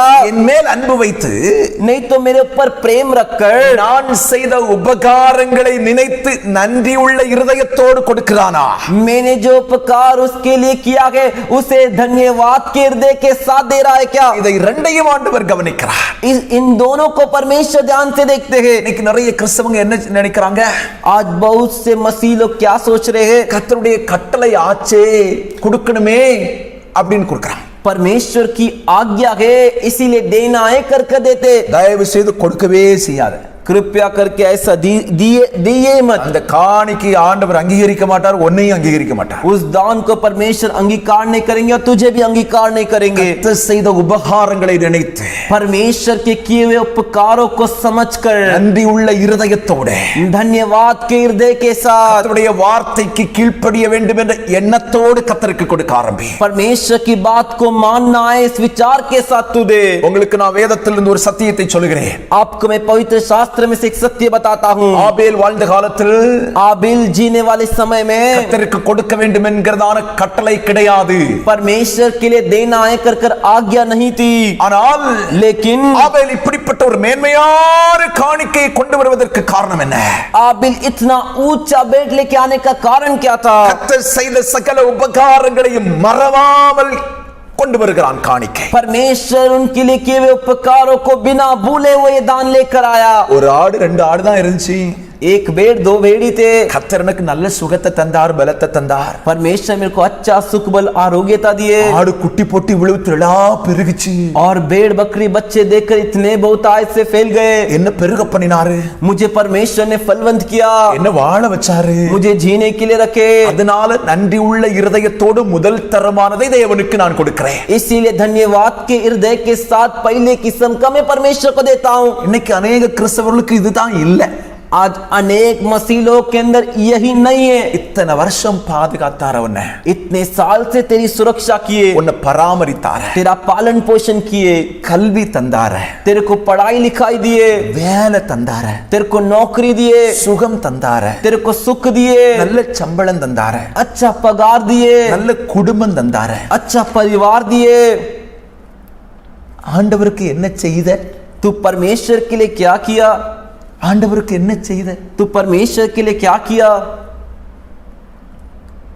ஆலயத்துக்கு வரும்போது சுட்டாவை போட்டுக்கிட்டு முடிஞ்சிட்டுன்னு போறேன். चर्च में आते वक्त छुट्टा डालकर हो गया, खत्म करके जाता है. கையில இருக்கிறது ஏதோ ஒன்னு பார்த்து சிலரெல்லாம் தடவியே கண்டுபிடிக்கிறான். 10 ரூபா 20 ரூபா நோட்டு இங்க இருக்கு. कुछ लोग तो हाथ से हाथ लगा के पता लगाते हैं कि 10 रुपया 20 रुपए का नोट है कर कर. Praise the Lord. Praise the Lord. நான் எங்க காணிக்க போட்டாலும் என் பாக்கெட்ல இருக்கிறதுல பெரிய நோட்டு எது பார்த்து போடுவேன். मैं जहाँ कहीं पर दान डालता हूँ वहाँ पर मेरे पैकेट में से जो बड़ा नोट है उसे ही डालता हूँ. Praise the Lord. Praise the Lord. Hallelujah. Hallelujah. ஒன்றாம் அலையில தப்பிச்சிட்டோம், ஆண்டவர் பாதுகாத்தார். पहली लहर में बच गए, परमेश्वर ने रक्षा किया. இரண்டாம் அலையிலையும் தப்பிச்சிட்டோம். दूसरी लहर में भी बच गए. இன்னைக்கு ஒன்றாம் அலையில எத்தனை பேர் மரிச்சு போயிட்டாங்க? आज पहली लहर में कितने लोग मर कर नाश हो गए. இரண்டாம் அலையில எத்தனை பேர் மரிச்சு போயிட்டாங்க? दूसरी लहर में कितने लोग मर के नाश हो गए. எத்தனை பேர் ஐசியூ வார்டுல மரண தருவாய்க்கு போயிட்டு வந்தாங்க? कितने लोग आईसीयू में मृत्यु के कगार पर जाकर आए. இதெல்லாம் யோசித்து பாத்தியா? ये सब तू सोच के देखा क्या? உன்னை கர்த்தர் பாதுகாத்தார, உன் குடும்பத்தை பாதுகாத்தார, तेरी परमेश्वर रक्षा किए, तेरे परिवार की रक्षा किए. உனக்கு கொஞ்சமாவது நன்றி இருக்குதா? तेरे को थोड़ा सा भी धन्यवाद देना है करके है क्या? ஆமென். आमीन. சிலருக்கு எல்லாத்துக்கும் பணம் இருக்கும், कुछ को सबके लिए पैसे देता है, ஆண்டவருக்கு கொடுக்கிறதுக்கு விருப்பமே இருக்காது. लेकिन परमेश्वर के लिए देने के लिए चाहत ही नहीं रहता. Praise the Lord. Praise the Lord. எங்க ஊர்ல ஒரு பழமொழி சொல்வாங்க, हमारे गांव में कहावत कहते हैं, வேணும்னு உள்ள சக்க வேர்ல கூட காய்க்கும் அப்படின்வாங்க. जो चाहिए फनस वो उसके जड़ में भी पकता है. ஏமேன், ஸ்தோத்திரம். வேணும்னு உள்ள பலாப்பழம் வேர்ல கூட காய்ச்சி வருமா? जो चाहिए वो फनस का जो फल है वो जो है जड़ में भी पककर आता है. அப்ப கொடுக்கணும்னு விருப்பம் இருந்தா எப்படியும் கொடுப்பான்.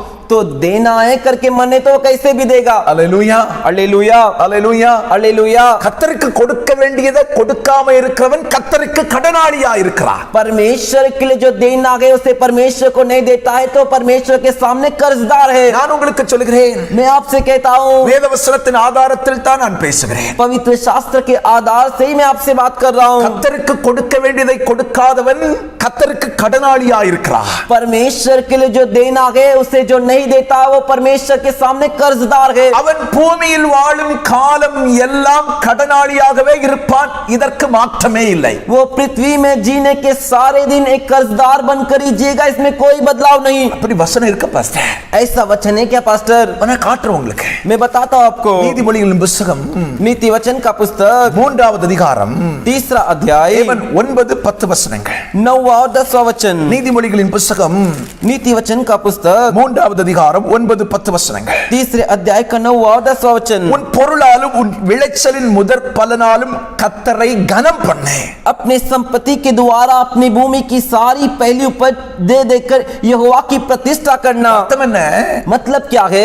பொருளால, तेरे चीजों से, உனக்கு கிடைக்கக்கூடிய எல்லா விளைச்சலின் முதல் பலனால, तेरे भूमि की सारी पहली उपज से, ஏவன் உனக்கு கிடைக்கக்கூடிய வருமானங்களால तेरे को जो जो कमाई मिलती है கர்த்தரை கனம் பண்ணு. परमेश्वर की प्रतिष्ठा कर. கர்த்தருக்கு கொடுக்க வேண்டியதை கொடு.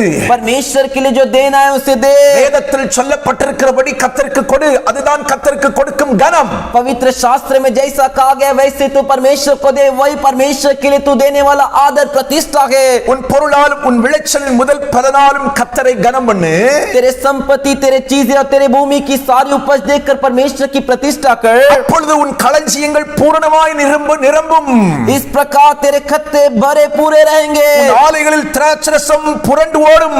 और तेरे रस कुंडों में नया दाखरस उमड़ता रहेगा।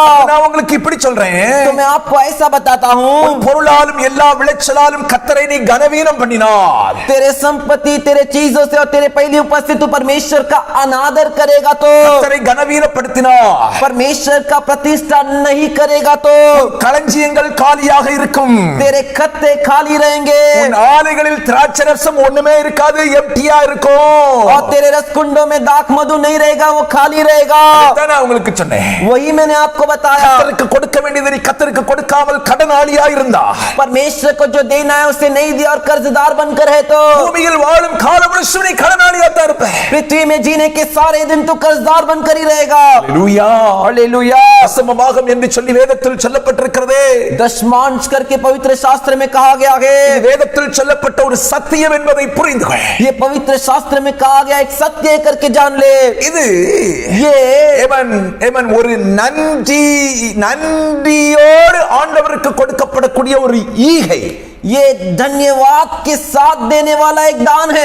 அல்லேலூயா, हालेलुया, அல்லேலூயா. हालेलुया। தேவனிடத்திலிருந்து பெற்ற நன்மைக்காக, परमेश्वर से पाया हुआ भलाइयों के लिए, சிருஷ்டிகரிடத்திலிருந்து பெற்ற அற்புதங்களுக்காக, सृष्टिकर्ता से पाए हुए अद्भुतों के लिए விசுவாசம் உள்ள ஜனங்கள் विश्वास करने वाले लोग நன்றியுடன் செலுத்தும் அன்பின் காணிக்கத்தான் தசமபாகம். धन्यवाद के साथ देने वाला प्रेम का भेंट ये दशमांश है। அல்லேலூயா. हालेलुया। இந்த வசனம் என்ன சொல்கிறது? ये वचन क्या कहता है? கர்த்தருக்கு கொடுக்க வேண்டியதை கொடுக்கிறவன் கர்த்தரை கனப்படுத்துகிறான். परमेश्वर के लिए जो देना है उसे जो देता है वो परमेश्वर की प्रतिष्ठा आदर करता है கர்த்தருக்கு கொடுக்க வேண்டியதை கொடுக்காதவன் கர்த்தரை கனவீனப்படுத்துகிறான். और परमेश्वर के लिए जो देना है उसे नहीं देता है वो परमेश्वर का अनादर करता है। கர்த்தரை கனவீனப்படுத்துகிறவன் எப்படி மேன்மை அடைய முடியும் என்பதை புரிந்து கொள். परमेश्वर की जो प्रतिष्ठा नहीं करता वो कैसे ऊंचे उठेगा कर हम कैसे जान सकते हैं? அல்லேலூயா. हालेलुया। இந்த வசனம் சொல்லுகிறது, 8वां वचन कहता है கர்த்தருக்கு கொடுக்கிறவன் பூரணமான ஆசீர்வாதம் உடையவனாய் இருப்பான்.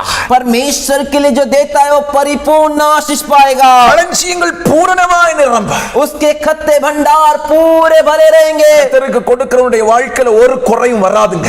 परमेश्वर के लिए जो देता है उसके जीवन में एक भी घटी नहीं आती है भाई। Praise the Lord. Praise the Lord. Hallelujah. Hallelujah. வேதம் அதை சொல்கிறது. वचन से कहता है நான் உங்களுக்கு சாட்சி. मैं आपके सामने गवाही हूँ। Praise the Lord. Praise the Lord. கர்த்தருக்கு கொடுக்கணும்னா எனக்கு ரொம்ப சந்தோஷம். परमेश्वर के लिए देना है तो मुझे बहुत आनंद होता है। அவ்வளவு இருக்கும் அவ்வளவும் கொடுக்கணும், அதுதான் எனக்கு சந்தோஷம். जितना है उतना देना है वही मेरी खुशी है। Hallelujah. हालेलुया। ஆண்டவர் என் வாழ்க்கையில இதுவரைக்கும் குறை வைக்கவே இல்லை, இனியும் வைக்க மாட்டார். परमेश्वर मेरे जीवन में कमी रखे ही नहीं और आगे भी नहीं रखेंगे। Praise the Lord. Praise the Lord. Hallelujah. Hallelujah. ஒரு காரியங்களையும் கர்த்தர் மேன்மையாத்தான் நடத்திட்டு வர்றார். हर एक कार्य में परमेश्वर ऊंचे तरीके से बड़प्पन के साथ ही चला कर ले आ रहे हैं। யோசிக்கலாம், कुछ सोच सकते हैं பாஸ்டர் உங்களுக்கு என்ன, உங்கள்ட்ட எல்லாம் நிறைய இருக்கும் போல இருக்கு. पास्टर आपको क्या, आपके पास तो बहुत ज्यादा रहेगा। நான் எதையுமே எனக்குன்னு வைக்கிறது இல்லைன்னு நான் உங்களுக்கு சொல்றேன்ல. मैं मेरे लिए कुछ नहीं रखता हूं कर आपको बताया हूं ना। Praise the Lord. Praise the Lord. கர்த்தருக்கு மகிமை உண்டாகட்டும். परमेश्वर की महिमा हो। ஏமன் சந்தோஷமாய் மகிழ்ச்சியாய் நான் ஆண்டவருக்கு கொடுக்க விரும்புகிறேன். आनंद के साथ खुशी के साथ परमेश्वर को देना चाहता हूं। எல்லாத்தையுமே ஆண்டவருக்கு கொடுக்க விரும்புகிறேன். सब कुछ परमेश्वर को देना चाहता हूं। 10ல ஒண்ணு தான் கொடுக்கணும்னு எனக்கு அல்ல. 10 में से एक ही परमेश्वर को देना ऐसा नहीं। எல்லாமே கர்த்தருக்கு அப்படின்றதான் என்னுடைய டார்கெட். सब कुछ परमेश्वर का है, यही मेरा टारगेट लक्ष्य है। அதனால இந்த வசனங்களை நான் தைரியமா உங்களுக்கு பிரசங்கிக்க முடியும். इसीलिए ये वचन को मैं आपसे धैर्य में बता सकता हूं। சிலர் என்ன நினைக்கிறாங்க, कुछ लोग क्या सोचते हैं, கடன் இருக்கு, कर्ज है, நான் எப்படி கொடுக்க முடியும், मैं कैसे दे सकता हूं, நான் கொடுத்தா என் பிரச்சனை அதிகமாயிருமே. मैं दूंगा तो मेरी परेशानी अधिक हो जाएगी। கடன் ஆகிறதுக்கு காரணம் என்ன? कर्ज उधारी आने का कारण क्या है? கர்த்தர் உனக்கு கொடுத்ததுல நீ கர்த்தருக்கு கொடுக்கல, परमेश्वर ने जो तुझे दिया उसे तूने परमेश्वर को नहीं दिया। அதனால தான் கடன் வந்ததே காரணம் என்பதை வேத வசனத்திலிருந்து நீ புரிஞ்சுக்க. उसी वजह से उधारी कर्ज आया करके जान ले, पवित्र शास्त्र से करके जान ले। கொஞ்ச நேரம் நான் சொல்றத கவனமாய்க்க. थोड़ा समय में जो कह रहा है उसे ध्यान से सुन। உனக்கு வந்த கடனை கொஞ்சம் யோசித்து பாரு. तेरे लिए जो कर्ज उधारी आई उसके बारे में सोच। உனக்கு வந்ததில் अनेक கடன்கள் காரணம் இல்லாமல் வந்த கடன். तेरे लिए आया हुआ अनेक कर्ज उधार बिना कारण अकारण आया हुआ कर्ज है। பரிசுத்த ஆவியானவர் பேசுகிறது நான் உங்களுக்கு சொல்லிட்டு இருக்கேன். पवित्र आत्मा जो बोल रहे उससे मैं आपको बता रहा हूँ। உனக்கு வந்த கடனை கொஞ்சம் யோசித்து பாரு. तेरे लिए आया हुआ कर्ज के बारे में थोड़ा सोच के देख। அநேக கடன் காரணம் இல்லாத கடன் தான் உனக்கு. अनेक कर्ज अनेक उधारी अकारण आए। ஆமென். आमीन। ஏன் வந்துச்சு? क्यों आए? ஏன் வந்துச்சு? क्यों आए? கர்த்தருக்கு கொடுக்காம கடனாளியா மாறிட்டோம். परमेश्वर को दिए बिना हम कर्जदार बन गए। அதனால பூமியில நாம் கடனாளியா இருக்கிறோம். इसी वजह से हम इस पृथ्वी पर कर्जदार बने। கர்த்தருடைய ராஜ்யத்தின் பேங்க்ல நீ டெபாசிட் பண்ணி இருந்தா, परमेश्वर के राज्य के बैंक में तू भर्ती डिपॉजिट किया होता तो உன் தேவை வரும்போது பரலோக தேவன் சந்தித்திருப்பார். तेरी जरूरत आते समय स्वर्गीय परमेश्वर उसे पूरा करते। பரலோக பேங்க் உன் அக்கவுண்ட் காலியால கிடக்கு, மைனஸ்ல எல்லாம் ஓடிட்டு இருக்கு. अरे स्वर्गीय खाता में तेरा अकाउंट जो है वो माइनस में खाली है। ஆமென்.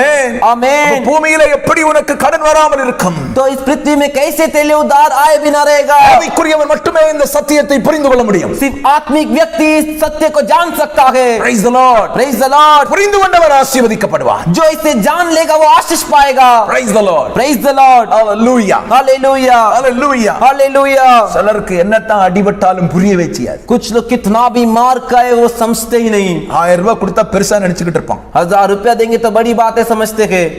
அப்படிலாம் இல்ல.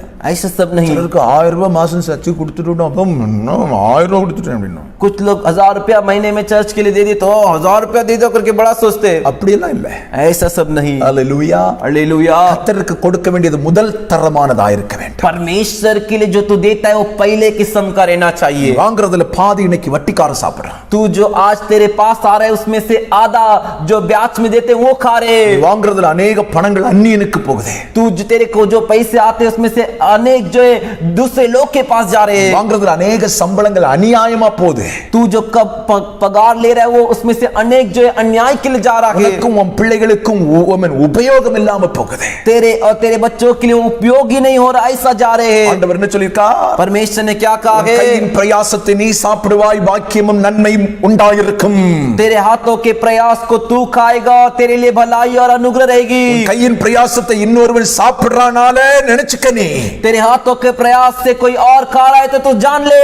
வாழ்க்கையில கர்த்தருக்கு கொடுக்க வேண்டியது நான் வஞ்சிச்சிருக்கிறேன். मेरे जीवन में परमेश्वर को जो देना था उसमें मैंने धोखा दिया है। அதனால என் பணம் அந்நியன் சாப்பிடுகிறான் என்பதை புரிஞ்சுக்கிட்டேனா நிச்சயம் நீ அடுத்து ஆசீர்வதிக்கப்படுவாய். इसीलिए मेरे पैसे को कोई अन्य व्यक्ति खा रहा है करके तू जान लेगा तो निश्चय तू आशीष पाएगा। Hallelujah, hallelujah, hallelujah, hallelujah. உன்னை பராமரித்து अपने आप तेरे को पालन पोषण करके உனக்காக எல்லாம் செய்தே. तेरे लिए सब कुछ कर कर ஆமென். ஸ்தோத்திரம். எல்லாத்தையும் தந்தே.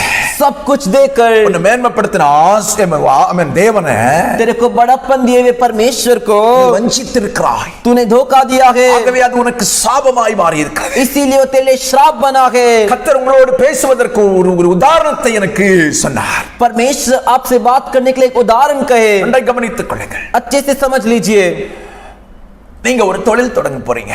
आप एक व्यापार शुरू करने जा रहे हो, உங்கள்ட்ட நல்ல பொருளாதாரம் இருக்கு, आपकी अच्छी आर्थिक स्थिति है, அந்த தொழிலை குறித்ததான அறிவு எல்லாம் இருக்கு, उस व्यापार के बारे में अच्छा समझ है, அந்த ப்ராடக்ட்டை கொண்டு விக்கிறதுக்கு உங்களுக்கு திறமை இருக்கு, और वो चीज के बारे में आपको बेचने का भी काबिलियत है, அந்த கம்பெனியை போட்டு மிஷன்கள் எல்லாம் பராமரிக்கக்கூடிய திறமை உங்கள்ட்ட இருக்கு. और वो कंपनी को डालकर उस मशीन को सबको देखभाल करने की समझ आपको है। ஆனா लेकिन அந்த வேலை செய்யறதுக்கு ஒரு ஆளை வைக்கிறீங்க.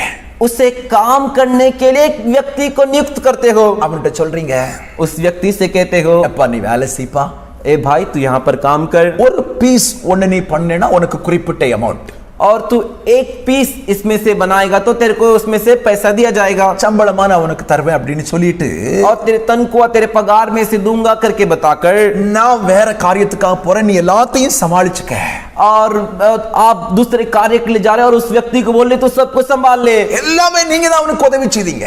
सब कुछ आपने उसकी मदद की। அவன் வெறும் வேலைக்கு மட்டும்தான் போறான் வாரான், वो सिर्फ नौकरी करने के लिए काम करने के लिए आता है जाता है, சம்பளம் நீங்க கொடுக்கறேன்னு சொல்லிட்டீங்க. और आपने कह दिया कि उसको पगार दे दोगे। இப்ப अभी சில நாட்கள் உண்மையா செய்தாமே, थोड़े दिन तक वो सच्चाई से काम किया, அப்புறம் அவன் யோசித்தான், उसके बाद उसने सोचा சேட்டுக்கு நான் ஒண்ணும் கொடுக்க கூடாது, सेठ को मैं नहीं दूंगा, வர்றத எல்லாத்தையும் நானே எடுத்துக்கணும், जो भी आता है वो मैं ही ले लूं, நான் தானே வேலை செய்றேன், क्योंकि मैं ही तो काम कर रहा हूं। அவர் வர்றாரு போறாரு பைசா கொடுக்கறாரு எல்லாம் செய்யறாரு சரிதான், ஆனா நான் தானே வேலை செய்றேன், वो आते जाते पैसा देते ये वो देखते, लेकिन सब कुछ काम मेहनत तो मैं कर रहा हूं, அதனால எல்லாத்தையுமே நான் எடுத்துக்கணும் அப்படின்னு நினைச்சா इसीलिए मैं सब कुछ ले लूं करके सोचेगा तो என்ன நடக்கும்னு நீங்க யோசித்து பாருங்க। क्या होगा करके आप सोच लीजिए। சேட்டு வருவாரு, सेठ आएंगे, कल से काम पे मत आजा, कल से काम पे मत आओ, ஆமென், आमीन, நாளையில இருந்து நீ வேலைக்கு வராத, कल से तू नौकरी में मत आ, நான் உனக்கு எல்லா உதவியும் செய்தேன், मैंने तेरे लिए सब मदद की,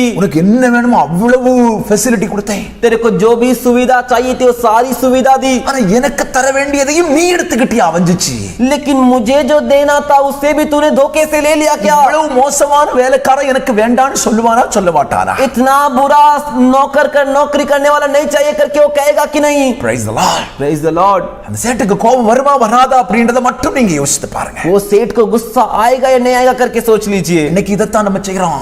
आज हम ऐसा ही कर रहे हैं। ஆண்டவர் எல்லாம் தரார், परमेश्वर सब कुछ दे रहे हैं। आमीन।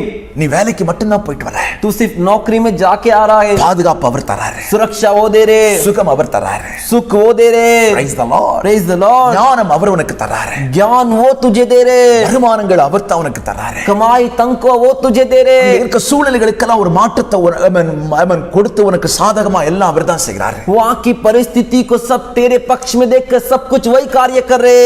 ஆண்டவர் உன்கிட்ட என்ன கேக்குறாரு?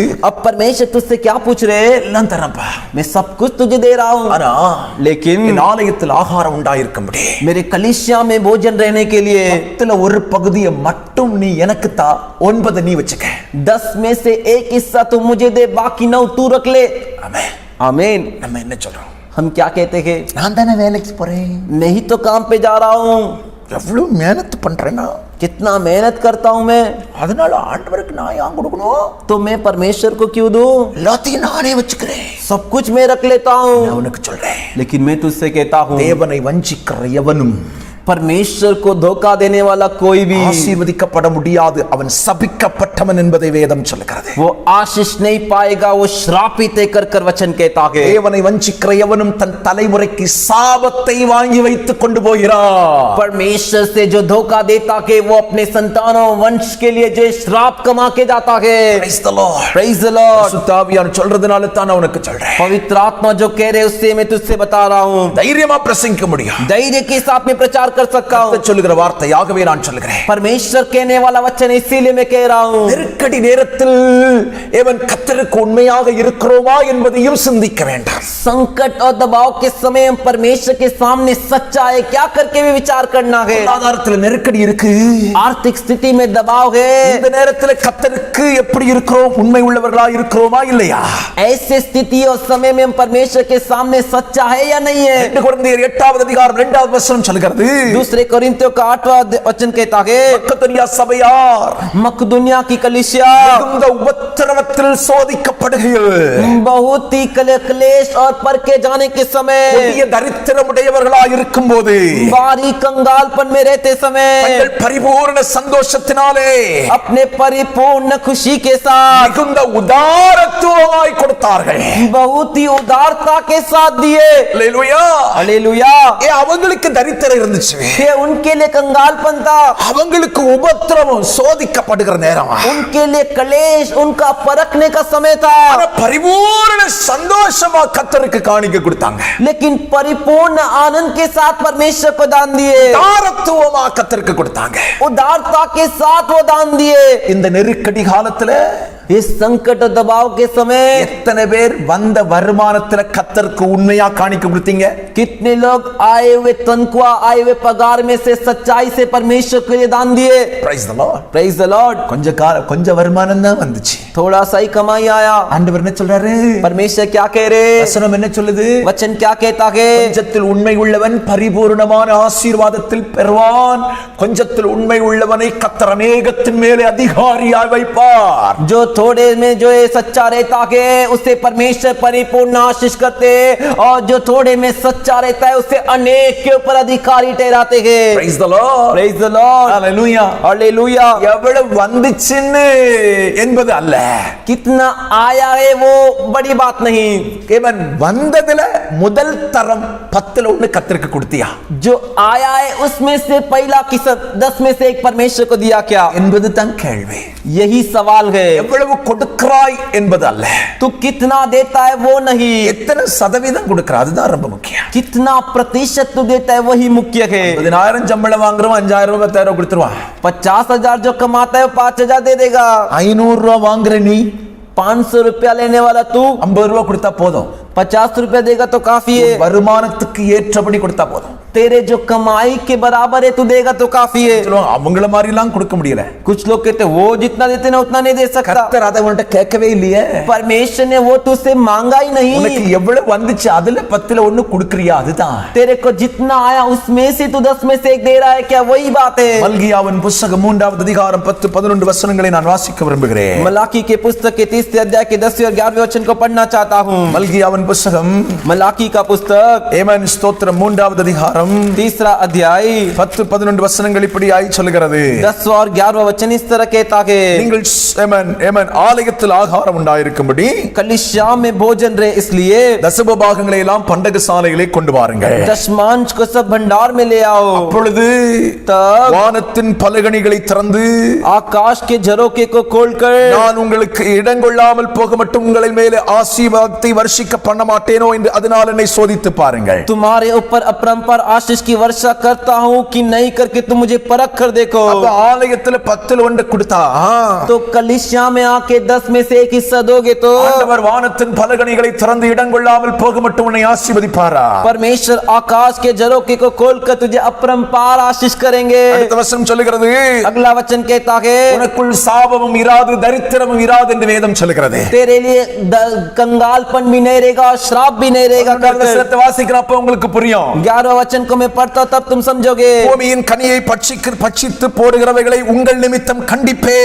तुम्हारे दाखलत तुम्हारे फल को जो खा जाते हैं उनको मैं तुम्हारे निमित्त डांटूंगा। அவைகள் உங்கள் நிலத்தின் பலனை அழிப்பதில்லை, वे तुम्हारी भूमि की उपज को नष्ट नहीं करेंगे, வெளியில் உள்ள திராட்சை செடி பழம் இல்லாமல் போவதில்லை என்று சேனைகளின் கர்த்தர் சொல்கிறார். और तुम्हारी दाखलताओं के फल कच्चे ना गिरेंगे करके सेनाओं का परमेश्वर कह रहा है। கர்த்தருக்கு கொடுத்தா तू परमेश्वर के लिए देगा तो உன் வருமானத்தை தடை செய்கிறவளை கர்த்தர் மாற்றுவார். तेरे कमाई को जो रोक के रखे उन्हें परमेश्वर बदलेंगे। உனக்கு வர வேண்டிய பலனை அழிக்கிறவைகளை கர்த்தர் மாற்றி உனக்கு பலனை தருவார். तेरे लिए जो फल आ रहा है उसे जो नाश कर रहे उनको बदल कर परमेश्वर तेरे को फल देंगे। கர்த்தருக்கு கொடுக்க வேண்டியதை கொடுக்காம ஒருவனும் தேவனால் ஆசீர்வாதத்தை பெறவே முடியாது. परमेश्वर के लिए जो देना है उसे दिए बिना कोई भी परमेश्वर से आशीष नहीं पा सकता। தேவனுக்கு கொடுக்க வேண்டியதை திருடி ஒருவன் ஐஸ்வர்யவான் ஆக முடியாது.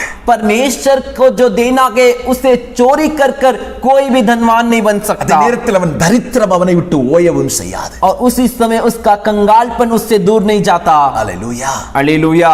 தரித்திரமா இருக்கு பாஸ்டர், कंगालपन है पास्टर, நான் அவனுக்கு சொல்றேன், मैं तुझसे कह रहा இந்த हूँ, வேத வசனத்தின் ஆதாரத்தில் சொல்றேன், इस पवित्र शास्त्र के आधार से कहता हूँ, தரித்திரத்துல கொடு, அப்பதான் உன் தரித்திரம் ஒளியும். तेरे कंगालपन में रहते हुए तू दे, तभी तेरा कंगालपन तुझसे दूर जाएगा। கர்த்தருக்கு கொடுக்காதவனின் பணம் परमेश्वर के लिए जो देता नहीं उसका पैसा பொத்தல் பையில போட்ட மாதிரி, கிழிந்த பையில போட்டது மாதிரி தான் போயிட்டே இருக்கா. जेब में एक होल है उसमें डालने के बराबर है। கிழிந்த பையில போட்டா फटे हुए जेब में आप डालोगे तो அந்த கிழிந்த பையில சேர்த்து வைக்கணும்னு ஒருத்தன் நினைச்சா एक फटे हुए थैली में कोई इकट्ठा करके रखने की कोशिश करेगा तो அந்த மாதிரி முட்டாள் உலகத்துல வேற யாரும் இருக்க மாட்டாங்க. उसके जैसा मूर्ख और कोई धरती पर नहीं रहेगा। அப்படித்தான் वैसे ही கர்த்தருக்கு கொடுக்காம சேர்த்து வைக்க வேண்டும் என்று நினைக்கிறவன் நிலையும் இதுதான். परमेश्वर को दिए बिना जो इकट्ठा करके रखने को चाहता है उसकी स्थिति भी यही होगी। இதை புரிந்து கொண்டு வசனத்துக்கு நடுங்குகிறவன் பாக்கியவான், ஆசீர்வாதத்தை பெற்றுக்கொள்வார். इसे समझकर जो वचन के लिए कांपेगा वो धन्य वो आशीष को पाएगा. Praise the Lord. Praise the Lord. சிலருடைய வாழ்க்கையில பார்த்திருக்கேன், कुछ के जीवन को मैंने देखा है, அவங்களுடைய கண்ணுக்கு தெரிஞ்சோ தெரியாமலோ उनकी आंखों में दिखा या नहीं दिखा, அவங்களை விட்டு பைசா போயிட்டே இருக்கு, उनसे पैसा जाते रहता है, பைசா போயிட்டே இருக்கு. पैसा जाते रहता है. காரணம் என்ன? कारण क्या? புரிந்து கொண்டால் பாக்கியவானாய் மாறுவாய். तू जान लेगा समझ लेगा तो तू धन्य बनेगा. நீதிமொழிகள் 10:22 சொல்கிறது, नीति वचन का 10वें अध्याय का 22वां वचन कहता है, கர்த்தரின் ஆசீர்வாதமே ஐஸ்வரியத்தை தரும், அதனோட வேதனையை கூட்டா. परमेश्वर का आशीष ही धन को देगा और उसके साथ वेदना को नहीं देगा. வேதனை இல்லாத ஆசீர்வாதம் கர்த்தர் மட்டும்தான் தர முடியுங்க. वेदना के बिना आशीर्वाद सिर्फ परमेश्वर दे सकता है. சொல்றாங்க, கர்த்தருக்கு கொடுக்காதவன் நிறைய பணக்காரனா இருக்கானே. कुछ कह रहे कि परमेश्वर को जो नहीं देता वो भी बड़ा अमीर है. ஆசீர்வாதம் என்பது வெறும் பணம் அல்ல. आशीर्वाद मतलब सिर्फ पैसा ही नहीं. ஆசீர்வாதத்தின் முதல் உறைவிடம் தேவன் கொடுக்கும் சமாதானம். पर आशीर्वाद का जो पहला सोता है वो परमेश्वर का दिया हुआ शांति है, தேவன் கொடுக்கும் சந்தோஷம், परमेश्वर का दिया हुआ आनंद है. அதுக்கு பிறகுதாங்க பொருளாதாரம். उसके बाद ही आर्थिक स्थिति ये चीजें सब. சிலர் சொல்லுவாங்க, கடன் எல்லாம் முடிச்ச பிறகு நான் கர்த்தருக்கு கொடுப்பேன். कुछ लोग कहते मेरा कर्ज उधारी सब चुकता करने के बाद परमेश्वर को देता हूँ. அப்படி சிலர் தீர்மானம் பண்ணுவாங்க. ऐसे कुछ लोग फैसला करते. அல்லேலூயா. हालेलुया. அப்படி அல்ல. ऐसा नहीं. 1 ராஜாக்கள் 17:13 வாசித்து பாருங்க. पहले राजाओं के 17वें अध्याय के 13वें वचन को पढ़कर देखिए. சாரிபாத்தில் ஒரு விதவை விறகு பொறுக்கிக் கொண்டிருக்கிறாள். सारी बात में एक विधवा लकड़ियां बटोर रही है. எலியா தீர்க்கதரிசி போய் கேட்கிறான், एलिया भविष्यवक्ता जाकर पूछ रहा है, கொஞ்சம் தண்ணி குடுமா, थोड़ा पानी दे. பயங்கரமான பஞ்சகாலம், भयंकर अकाल का समय, அரண்மனையில கூட சாப்பாடு இல்லாத காலம், राजमहल में भी भोजन है ऐसा समय, கொஞ்சம் தண்ணி குடுமா. थोड़ा पानी दे. தண்ணி எடுக்க போறா, पानी लेने जा रही அவளை है. பார்த்து சொல்றான், उसे देखकर कह रहा है, எனக்கு ஒரு அப்பமும் கொஞ்சம் கொண்டு வாமா. मेरे लिए थोड़ा रोटी भी लेकर आ. அவ சொல்றா, वो कह रही है, கொஞ்சம் மாவு இருக்கு, थोड़ा सा आटा है, கொஞ்சம் எண்ணெய் இருக்கு, थोड़ा सा तेल है. கடைசியா ஒரு ரொட்டி சாப்பிட்டு நானும் என் மகனை இனி சாப்பிடுறதுக்கு இல்ல, நாங்க சாக போறோம். अंत में रोटी मैं और मेरा बेटा खाकर आगे खाने के लिए कुछ नहीं, ये अंतिम खाकर मरने जा रहे. எலியா என்ன சொன்னா? एलिया ने क्या कहा? முதல்ல எனக்கு கொண்டு வா. पहले तू मेरे लिए लेकर आ. Praise the Lord. Praise the Lord. Hallelujah. Hallelujah. வசனங்களை நீங்க வாசித்து பாருங்க. वो वचन को आप पढ़कर देखो. அவ செய்து எலியாவுக்கு கொடுத்தா. वो कर एलिया को दी. பஞ்சம் தீரும் வரைக்கும் மாவும் எண்ணெயும் குறைந்து போகவில்லை. अकाल के खत्म होने तक रोटी और तेल की कमी नहीं हुई. இப்ப சொல்லுங்க, अब बोलिए. ஆமென். ஸ்தோத்திரம். நீங்க சேர்த்து வைக்கிறதுல ஆசீர்வாதமா, கர்த்தர் உங்களுக்கு தருகிறதுல ஆசீர்வாதமா? आप जो बटोर कर रखे उसमें आशीर्वाद या परमेश्वर जो आपको देते वो आशीर्वाद? இப்ப சொல்லுங்க, अब बोलिए. தரித்திரமும் கஷ்டமும் முடிந்த பிறகு, கடன் எல்லாம் முடிந்த பிறகு கர்த்தருக்கு கொடுக்க விரும்புறீங்களா? இப்பவே கர்த்தருக்கு கொடுக்க விரும்புறீங்களா? कष्ट और खत्म, दरिद्रता, कंगालपन खत्म होने के बाद परमेश्वर को देना चाहते हो या अभी देना चाहते हो? தேவ பிள்ளையே, ஒன்றை புரிந்து கொள். परमेश्वर के बच्चे एक बात जान ले. கர்த்தர் உன்னை நேசிக்கிறார். கர்த்தர் உன்னை ஆசீர்வாதமானவனாய் மாற்ற விரும்புகிறார். கர்த்தர் உன்னை ஐஸ்வர்யவானாய் மாற்ற விரும்புகிறார். ஆகவே தான் கர்த்தர் உன்னோடு பேசிக் கொண்டிருக்கிறார். परमेश्वर तुझसे प्रेम कर रहे, परमेश्वर तुझे आशीर्वाद में बदलना चाहते, परमेश्वर तुझे धनवान बनाना चाहते, इसीलिए तुझसे बात कर रहे. எல்லாவற்றை காட்டிலும் इन सब से बढ़कर கர்த்தர் உன்னை நீதிமானாக்க விரும்புகிறார். ஆகவே உன்னோடு பேசிக் கொண்டிருக்கிறார். परमेश्वर तुझे एक धर्मी व्यक्ति बनाना चाहते, इसीलिए तुझसे बात कर रहे. கர்த்தருக்கு முதல் தரமானதை கொடுத்தவன் தான் நீதிமானாய் மாற்றப்பட்டான். அவன் தான் இன்றைக்கும் பேசப்பட்டுக் கொண்டிருக்கிறார். परमेश्वर के लिए जो पहला किस्म का दिया वही धर्मी बना, उसी के बारे में आज भी बातें किया जा रहा है. களஞ்சியங்கள் நிரப்பப்பட வேண்டுமானால் கர்த்தருக்கு முதல் தரமானதை கொடு. तेरे भंडार, तेरे खत्ते भरे रहने चाहिए तो तू परमेश्वर को पहला किस्म दे. சொல்லுவாங்க, கொடுத்தையும் கர்த்தரன் ஆசீர்வதிக்கலையே. कुछ लोग कहते हैं मैंने दिया लेकिन परमेश्वर मुझे आशीष नहीं किए. அதுக்கு கர்த்தர் பொறுப்பல்ல. उसके लिए परमेश्वर जिम्मेदारी नहीं. நீ எந்த மனநிலையில் எந்த நோக்கத்தோட கொடுக்கிறாய்? तू कौन से मन से और कौन से विचार से तू दे रहा है? சிலர் என்ன யோசிக்கிறாங்கன்னா, कुछ लोग क्या सोच रहे हैं? கர்த்தருக்கு கொடுத்துட்டா ஆண்டவர் என்ன ஆசீர்வதிப்பார். परमेश्वर को दे दूंगा तो परमेश्वर मुझे आशीष कर लेंगे. அதுக்காக கொடுக்காத. उसके लिए मत दे. கர்த்தர் உனக்கு செய்த சகல நன்மைகளையும் உபகாரங்களையும் மறவாமல் நன்றியுள்ள இருதயத்தோடு கர்த்தருக்கு கொடு. அவனை தான் கர்த்தர் நீதிமானாக்கி ஆசீர்வதிப்பார். परमेश्वर जो भी उपकार किए तेरे लिए उसको बिना बोले धन्यवाद के हृदय के साथ तू पूरे मन से परमेश्वर को दे, उसी को परमेश्वर आशीष करते हैं. ஆபேலின் காணிக்கை கர்த்தர் ஆசீர்வதித்தார், சாட்சி கொடுத்தார். आबेल के दान को परमेश्वर आशीष की और गवाही दिए. அவன் உற்சாக மனதோடு மனப்பூர்வமாய் கர்த்தருக்கு கொடுத்தார். वो मन के उत्साह से पूरे मन से परमेश्वर को दिया. அல்லேலூயா. हालेलुया. அவன் கொடுத்த காணிக்கை மரித்தும் பேசிக் கொண்டிருக்கிறதுயா. उसका दिया हुआ दान उसके मरने के बाद भी बातें कर रहा है भाई. Hallelujah, hallelujah. கர்த்தருக்கு கொடுத்து ஆசீர்வதிக்கப்பட்டதை உன் சந்ததி பேசணும். तू परमेश्वर को देखकर आशीष पाया करके तेरे संतान तेरे वंश तेरे बारे में बोलना चाहिए. எனக்கு தெரிந்த ஒரு தேவ மனிதனை குறித்து நான் உங்களுக்கு சொல்லுகிறேன். मेरे पहचान में एक परमेश्वर के मनुष्य उनके बारे में आपको बताता हूँ. திடீர்னு எனக்கு ஞாபகம் வருது. अचानक वो मेरे स्मरण में आए. நான் வேதாகம கல்லூரியில் படித்துக் கொண்டிருக்கும் போது मैं बाइबल कॉलेज में जब पढ़ रहा था, முஸ்லிம்பட்டி என்கிறதான இடத்துல ஊழியம் செய்துட்டு இருந்தார். वो उसलमपट्टी नामक जगह में जो ये सेवा कर रहे थे, கிராம ஊழியம். वो गांव की सेवा, அநேக ஆத்மாக்களை ஆதாயம் பண்ணி வச்சிருந்தார். अनेक आत्माओं को जीत कर तैयार करके रखे थे. 4 பிள்ளைகள் அவங்களுக்கு. 4 बच्चे उनको थे. ஒரு சிங்கிள் பைசா கூட அவர் சேர்த்து வைக்கல. एक सिंगल पैसा भी उन्होंने इकट्ठा करके नहीं रखा.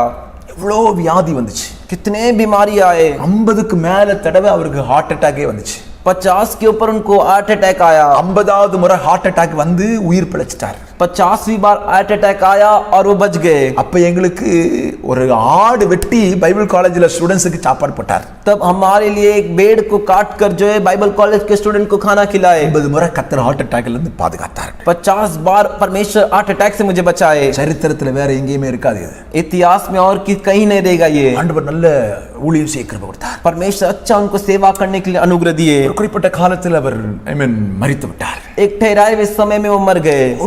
ஒண்ணுமே இல்ல அவங்க வீட்டு. ஒண்ணும் இல்லைன்னா அவங்களுக்கு தேவையானது எல்லாம் இருந்துச்சு, பட் எந்த சேவிங் கிடையாது. वो उनके लिए जो जरूरत सुविधा के लिए थी वो थी, लेकिन कोई बचाया कुछ बचाया, सेविंग कुछ नहीं था. Praise the Lord. Praise the Lord. ஆனா கர்த்தர் அவருடைய பிள்ளைகளை ஆசீர்வதிச்சார். लेकिन परमेश्वर के बच्चों को आशीष किए. இன்னைக்கு நான் கேள்விப்படுறேன், आज मैं उनके बारे में सुनता हूँ. அவங்க பிள்ளைகள் எல்லாம் இன்னைக்கு ராஜாக்கள மாதிரி கர்த்தர் ஆசீர்வதிச்சு வச்சிருக்கார். आज उनके बच्चों को राजा के समान परमेश्वर आशीष करके रखे. தகப்பன் ஆண்டவருக்காக கொடுத்ததை பரலோகத்தின் தேவன் நினைவு கூறுகிறார்.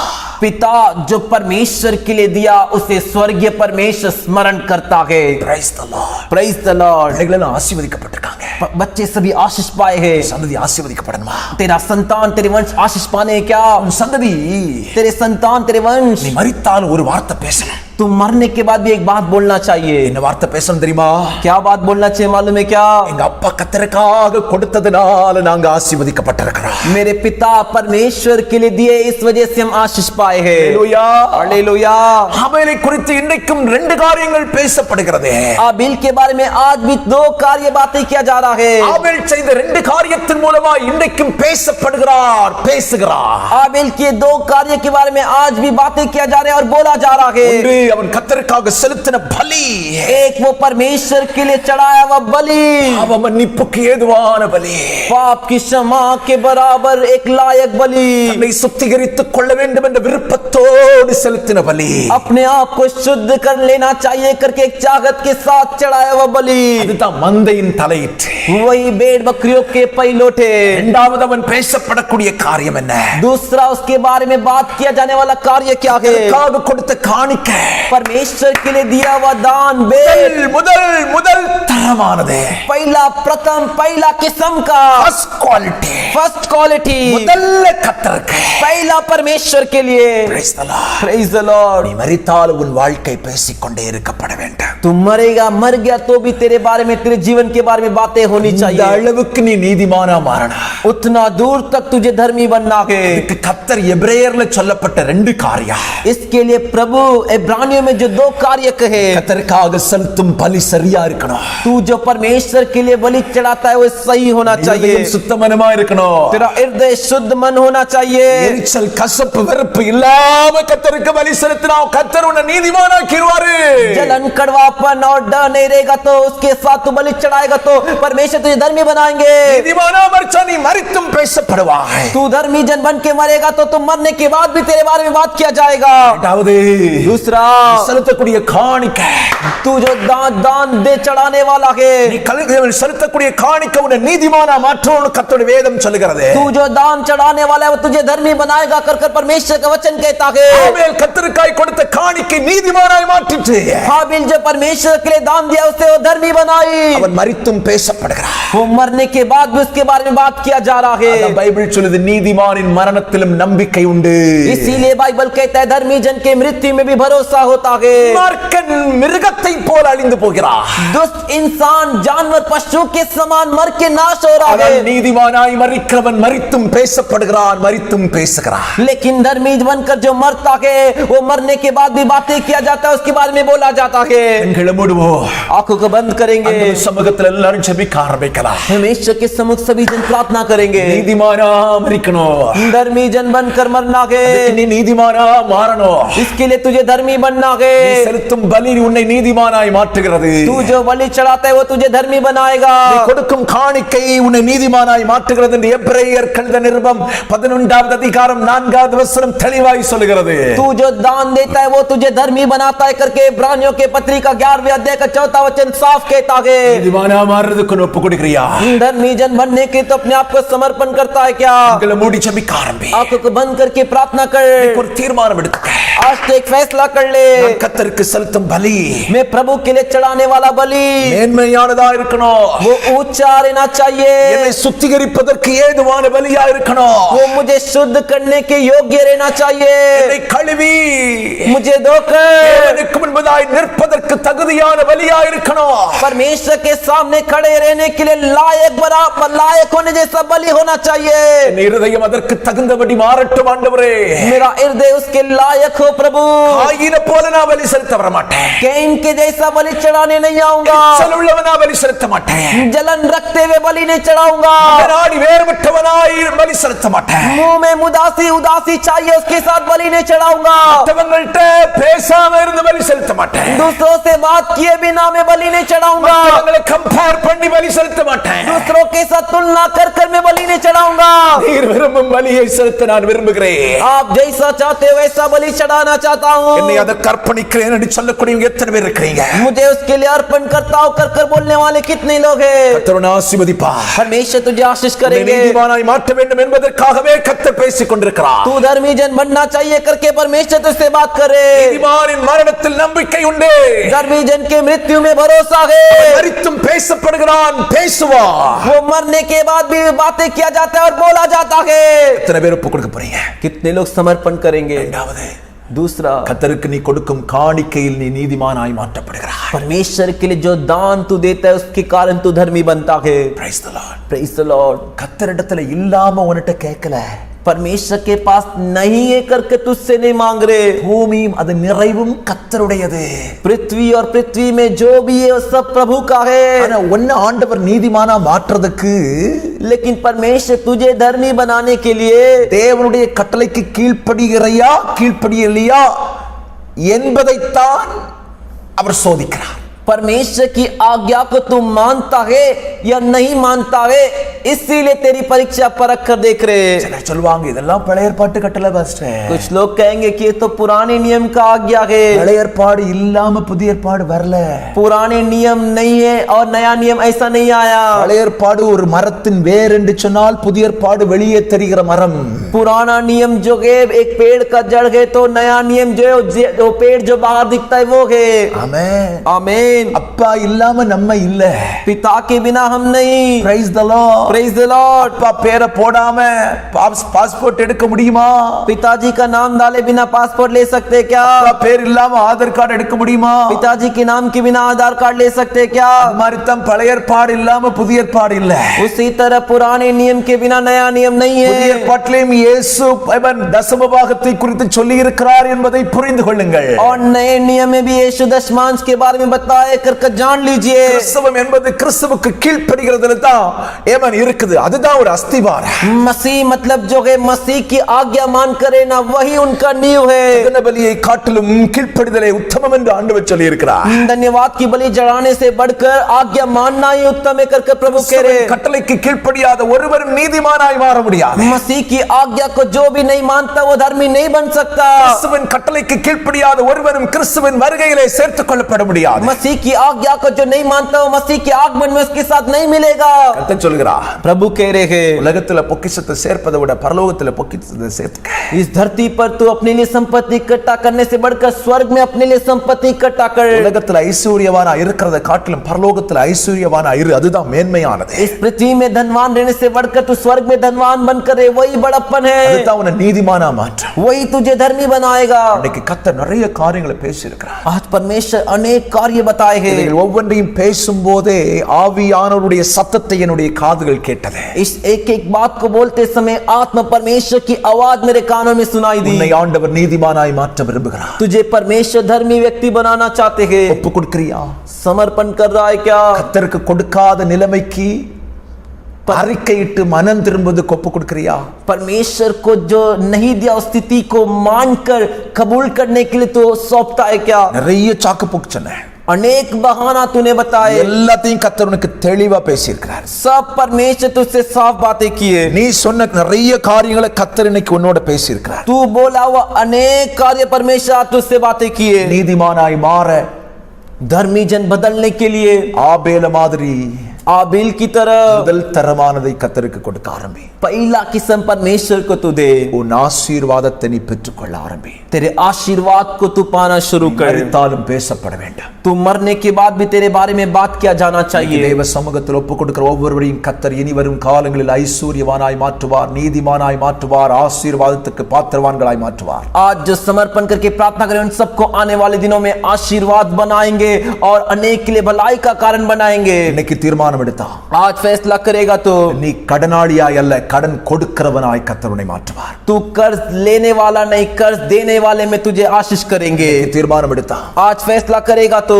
நீயும் உன் சந்ததியும் तू और तेरा वंश இதே பட்டணத்தில் ஆசீர்வதிக்கப்படுவீர்கள். इसी शहर में आशीष पाएंगे। வீட்டுல ஒரு குறைவும் இருக்காது. तेरे घर में एक भी घटी नहीं रहेगी। வாழ்க்கையில ஒரு குறைவும் இருக்காது. तेरे जीवन में एक भी घटी नहीं रहेगी। கர்த்தர் களஞ்சியங்களை நிரப்புவார், ஆலய நிரப்புவார். परमेश्वर तेरे भंडार को भरेंगे, कलीसिया को भरेंगे। பாக்கெட்ல பணத்துக்கு குறைவே இருக்காது. तेरे पैकेट में पैसे की कमी नहीं रहेगी। உன்னை தேடிவர்களுக்கு கொடுக்கிற அளவுக்கு கர்த்தர் உன்னை ஆசீர்வதிப்பார். तुझे जो ढूंढ कर आते उन सभी को देने तक तुझे आशीष करेंगे। தீர்மானம் எடுத்துக்க. एक फैसला कर ले। ஆசீர்வதிக்கப்படணும்னு கொடுக்காத.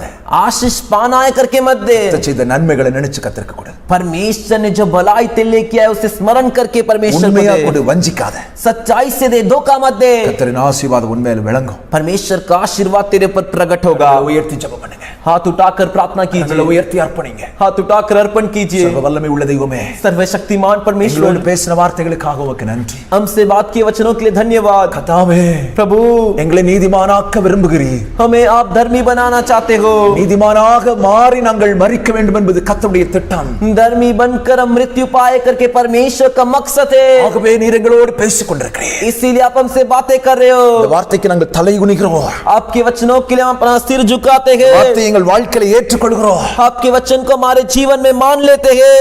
உன்னதமான பலியை செலுத்த விரும்புகிறோம். परम प्रदान बलि चढ़ाना चाहते हैं। உன்னதமான காணிக்கை கொடுக்க விரும்புகிறோம். परम प्रदान के बराबर दान देना चाहते हैं। எங்களையே முழுசும் தர்றா. हमें पूरी तरह दे देते எங்களுக்கு हैं। உள்ளது எல்லாமே உமக்கு தர விரும்புகிறோம். हमारा जो कुछ है सब आपको देना चाहते हैं। எங்களுக்கு ஒண்ணே ஒண்ணுதான் வேணும்பா. हमें एक ही चीज चाहिए पिता, நீதிமானா மரிக்கணும். धर्मी जन बनकर मरना है। ஆபேல் நீதிமானா மரிச்சா. आबिल धर्मी बनकर मरा। இன்னைக்கு பேசப்படுகிறாப்பா. आज भी उसके बारे में बातें किए जा रहा है। இன்னைக்கு பேசிட்டு இருக்கறான். आज भी वो बातें कर रहा है। வாழ்க்கைக்கு எங்களை ஒப்பு கொடுக்கிறோம். उस जीवन के लिए मैं समर्पण करते हैं। கரங்களில் அர்ப்பணிக்கிறோம். आपके हाथों में अर्पण करते हैं। சமூகத்தில் தீர்மானம் எடுத்த ஒவ்வொரு பிள்ளைகளுக்கும் கிருபை கொடு. आपके समूह फैसला किया हर एक बच्चे को आप अनुग्रह दीजिए। சத்ரு இந்த வார்த்தைகளை ஒருவர் இருதயத்தை விட்டு எடுக்காதபடி பாதுகாத்துக் கொள்ள. शत्रु इनके जीवन में से एक भी वचन ना निकाले कर आप सुरक्षा कीजिए, ஆசீர்வதிங்க. आशीष कीजिए। இயேசுவின் நாமத்தில் ஜெபிக்கிறோம் ஜெபங்களை நல்ல பிதாவே. यीशु के नाम से प्रार्थना करते, प्रार्थना को सुनिए अच्छे पिता। ஆமென். आमीन। என் ஆத்துமாவே கர்த்தரை ஸ்தோத்திரி, என் முழு உள்ளமே அவருடைய பரிசுத்த நாமத்தை ஸ்தோத்திரி. என் ஆத்துமாவே கர்த்தரை ஸ்தோத்திரி, கர்த்தர் செய்த சகல உபகாரங்களை மறவாதே.